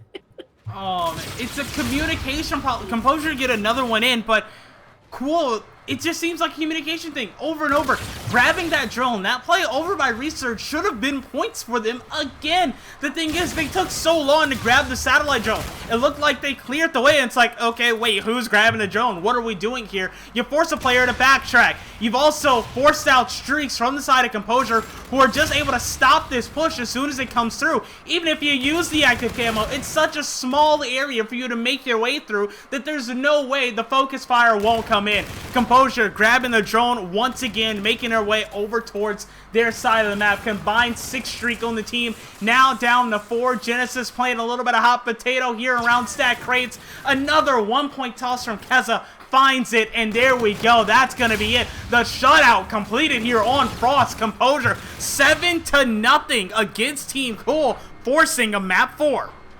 I mean, isn't this where they started that comeback against that other team as well on the Uplink? And sort of in a, well, I don't think it was the same stat line. I think the other team did get some points on the board. But Uplink is where Composure came alive in the last series and started their reverse sweep. Heading into breakout hardpoint. I don't know if it'll be the reverse sweep. I mean, I think Team Cool are very, very talented in what they've shown us in map number 1 and number 2. But just because of the storyline of the last series, this would be really funny if Composure did complete 2 reverse sweeps in the semis and the grand finals. Oh, that would be absolutely crazy. Sitting away from that game, number 5, is a breakout hardpoint. So we will be right back after this. Don't go anywhere. The final of the Esports Hub 10K follower thank you tournament, sponsored by XGamer, is up right after this.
game number 4. We're one game away from possible game 5, and if we go there, it will be the second time Composure has forced a top team in the tournament all the way against the back wall. But now, the most punishing hardpoint in all of competitive Infinite Warfare, we find ourselves on Breakout. Nolson on your screen, looking over at the main visitor center, the central rooftop. Teammate Niall has been able to get control, ends up getting to an early engagement versus Genesis, just getting a little pop shots back and forth. Yeah, shots being exchanged from both teams. Genesis finally going to go down. Eviano and friends trying to see if they can hop on this hill and try and contest it. It's 50 uncontested, but now I'm going to take that back. Eviano jumping on the hill. Keza trying to help him out as well, but you know, Composure is sort of struggling with their position of, do they want to extend behind Cool? Do they want to push them back into their spawn? Kill's not exactly going in the favor at the beginning of the game, but Keza's going to open up with not that one, as he's going to go down as well. Team Cool still occupying the first hill, 12 seconds left. Cell block will be loading up shortly.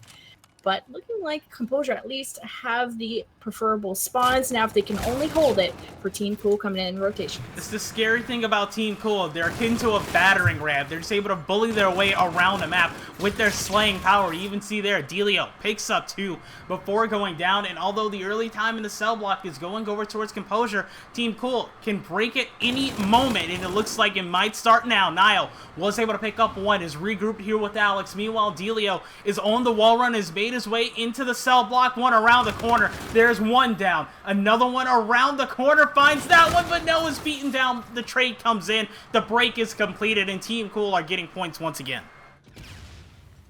Nolson and Alex currently on the hill.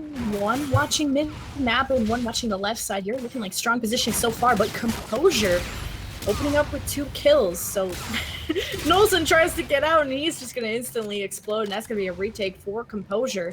Only for the last 10 seconds, which should get them pretty close to being tied. Ziviana's, for some reason, going to get challenged by Niall, who's going to take back that last 2 seconds. That's my 2 seconds. Now heading over into Graveyard. You've got Composure stacking all 4 players in there, and Team Cool trying to challenge 1 by 1. And already Alex Nolson going down. Keza trying to stay alive. And this is a good hold out of Composure, who are going to be climbing back in the lead shortly. Cammy got shots inside of Medbay. Teammates there to try and do some damage as well. But with Keza going down, Medbay is now open, as well as Spiral for Cool to go through and push towards the hardpoint. Genesis goes down. Niall inside, going up and around the dozer before going down, but the teammate support is there. Team Cool, more than enough resources to break the Graveyard and take the lead once again. Now they need to push through this cave side and make sure they have control in the back, because Commissary is coming up in 10 seconds. And it looks like that's going to be the job of Alex and Niall to try and push Commissary. And look how easily that was. They had scrap time for the last hill in Graveyard, and now they're pretty set up for Commissary. And Composure, not sure what they're doing. You have Genesis, who just watch these players walk by through mid-map. They might have the preferable spawns, but what kind of rotation was that? They're still watching over Graveyard. They didn't even take control of Commissary. But Genesis going absolutely huge is going to retake Commissary all by himself, so I guess I'll eat my words in that sense. Nolson's going to take him down, however, and this is going to be a bloodbath over in middle map to see who can flood in the best. Delio and Niall currently occupying the hill, and they're going to kill that player on the wall run. And Delio turning and burning on that player as well. So 30 seconds left in this hill, as Team Cool reaching that 100-point mark. Now Team Cool has been able to go and get their optimal setup. They're starting to shut down mid-map. They have pressure inside of the hardpoint as well. Now, although the pressure and the setup does crack a little bit, it's just, 10 seconds left over on Commissary that you can afford to give over towards Composure as we worked our way through the first set of rotations here on Breakout. Composure looked like they might have picked up all of that scrap time. 1 more second will go in their favor. 107 to 76 as we enter the second rotation. Composure hopefully going to get back into this one, as I believe Delio earned himself the FTL. He also has, sorry, that's Keza that has the Scarab in his back pocket, but Delio does in fact have the FTL back into this middle central rooftop area. Cool currently have control, but here comes the flood out of Composure. They don't have Keza with them, but let's see how this works out. It's going to be Eviano trying to lead this charge to the side. Genesis getting a kill on Nolson. Eviano as well.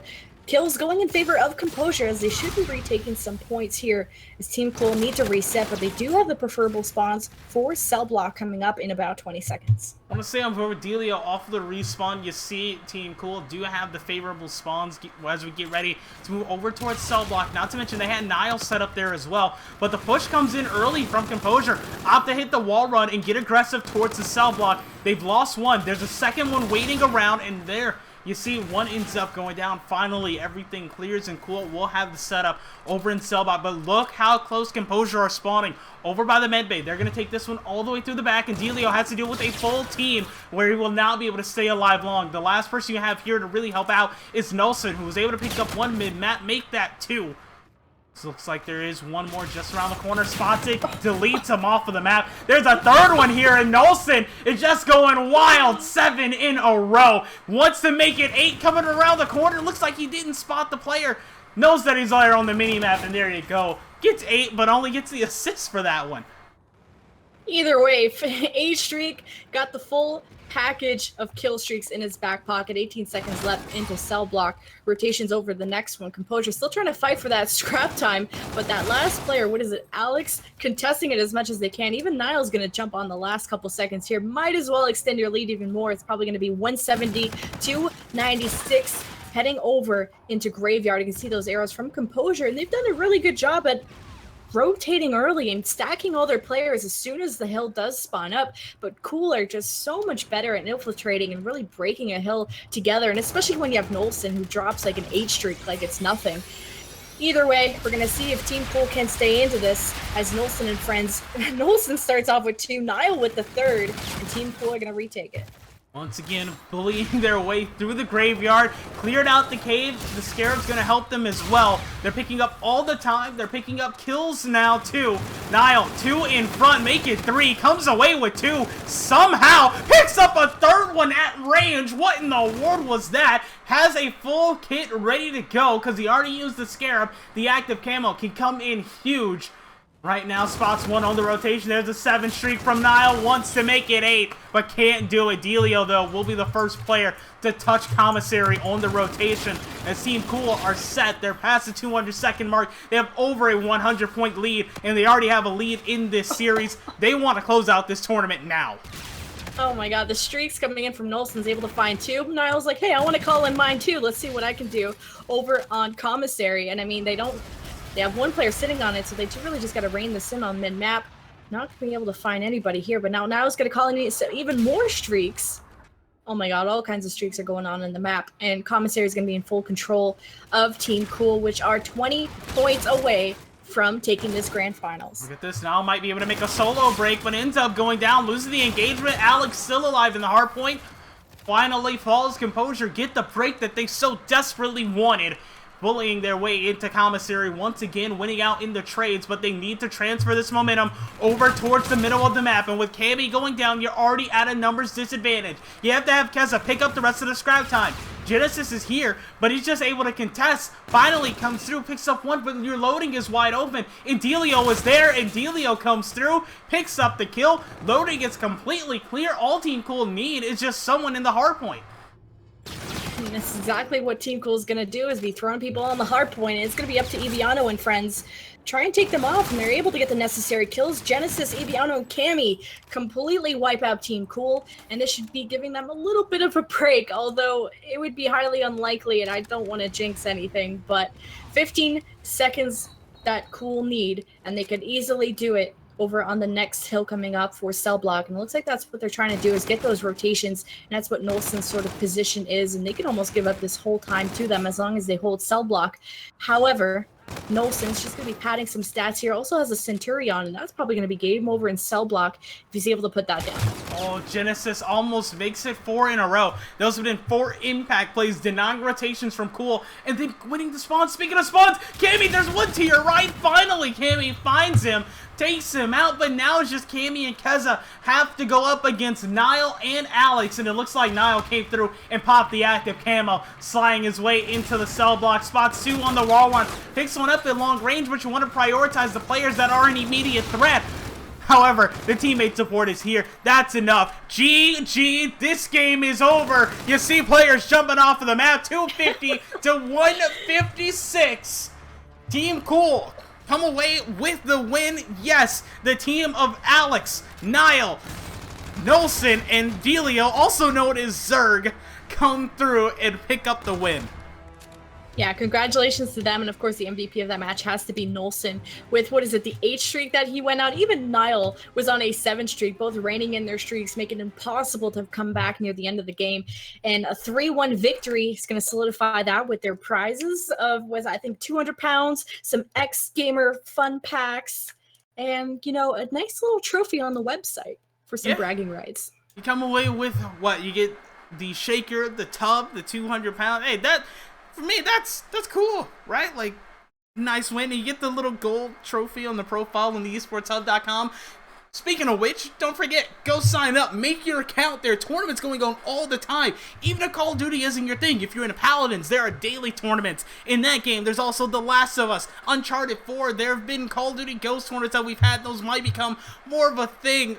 MWR, Black Ops 3, there's so many games, so many titles, and it is a growing platform. This platform is growing and changing along with you, and we want to thank you for all of your support that you have shown the website and the Esports Hub. It has been an amazing year here in Infinite Warfare, and the 10K follower thank you tournament has been all about you and your support. And I also want to say, I know there's been a little bit of a shakeup as far as talent is concerned, but the talk show is not going anywhere. We're in the middle of sort of figuring out what we're going to do with it, rearrange it, and we will be back every single Thursday. So make sure you follow on all the social media. You see all the links below at the bottom of the screen. And once again, thank you to our fantastic sponsor for this tournament, X Gamer. They help you boost energy, sharpen your focus, quicken your reactions. You don't have any sort of crashes, no sugar, 27 multivitamins. You get 60 tubs. You get 60 servings per tub. There we go.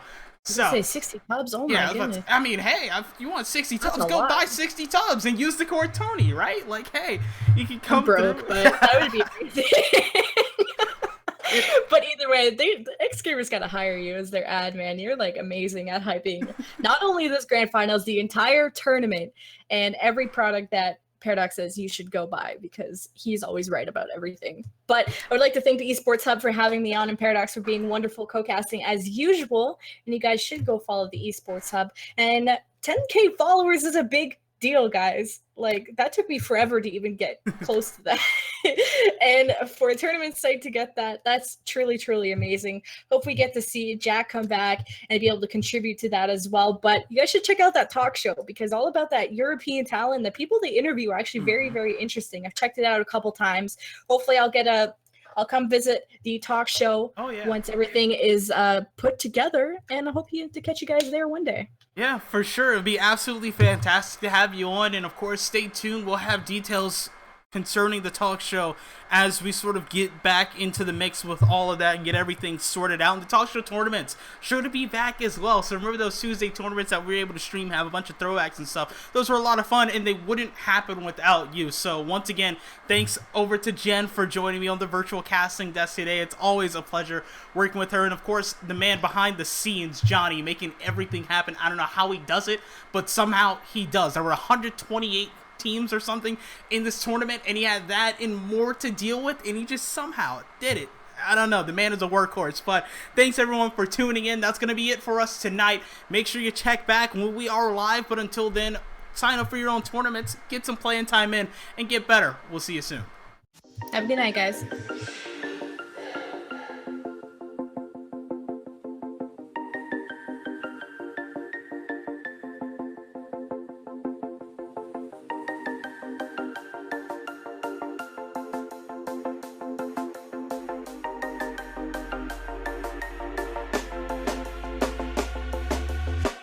When you want to get off the darkest ground, but gravity pulls you straight down. Earth from a bird's eye view. You should grow feathers and see this too.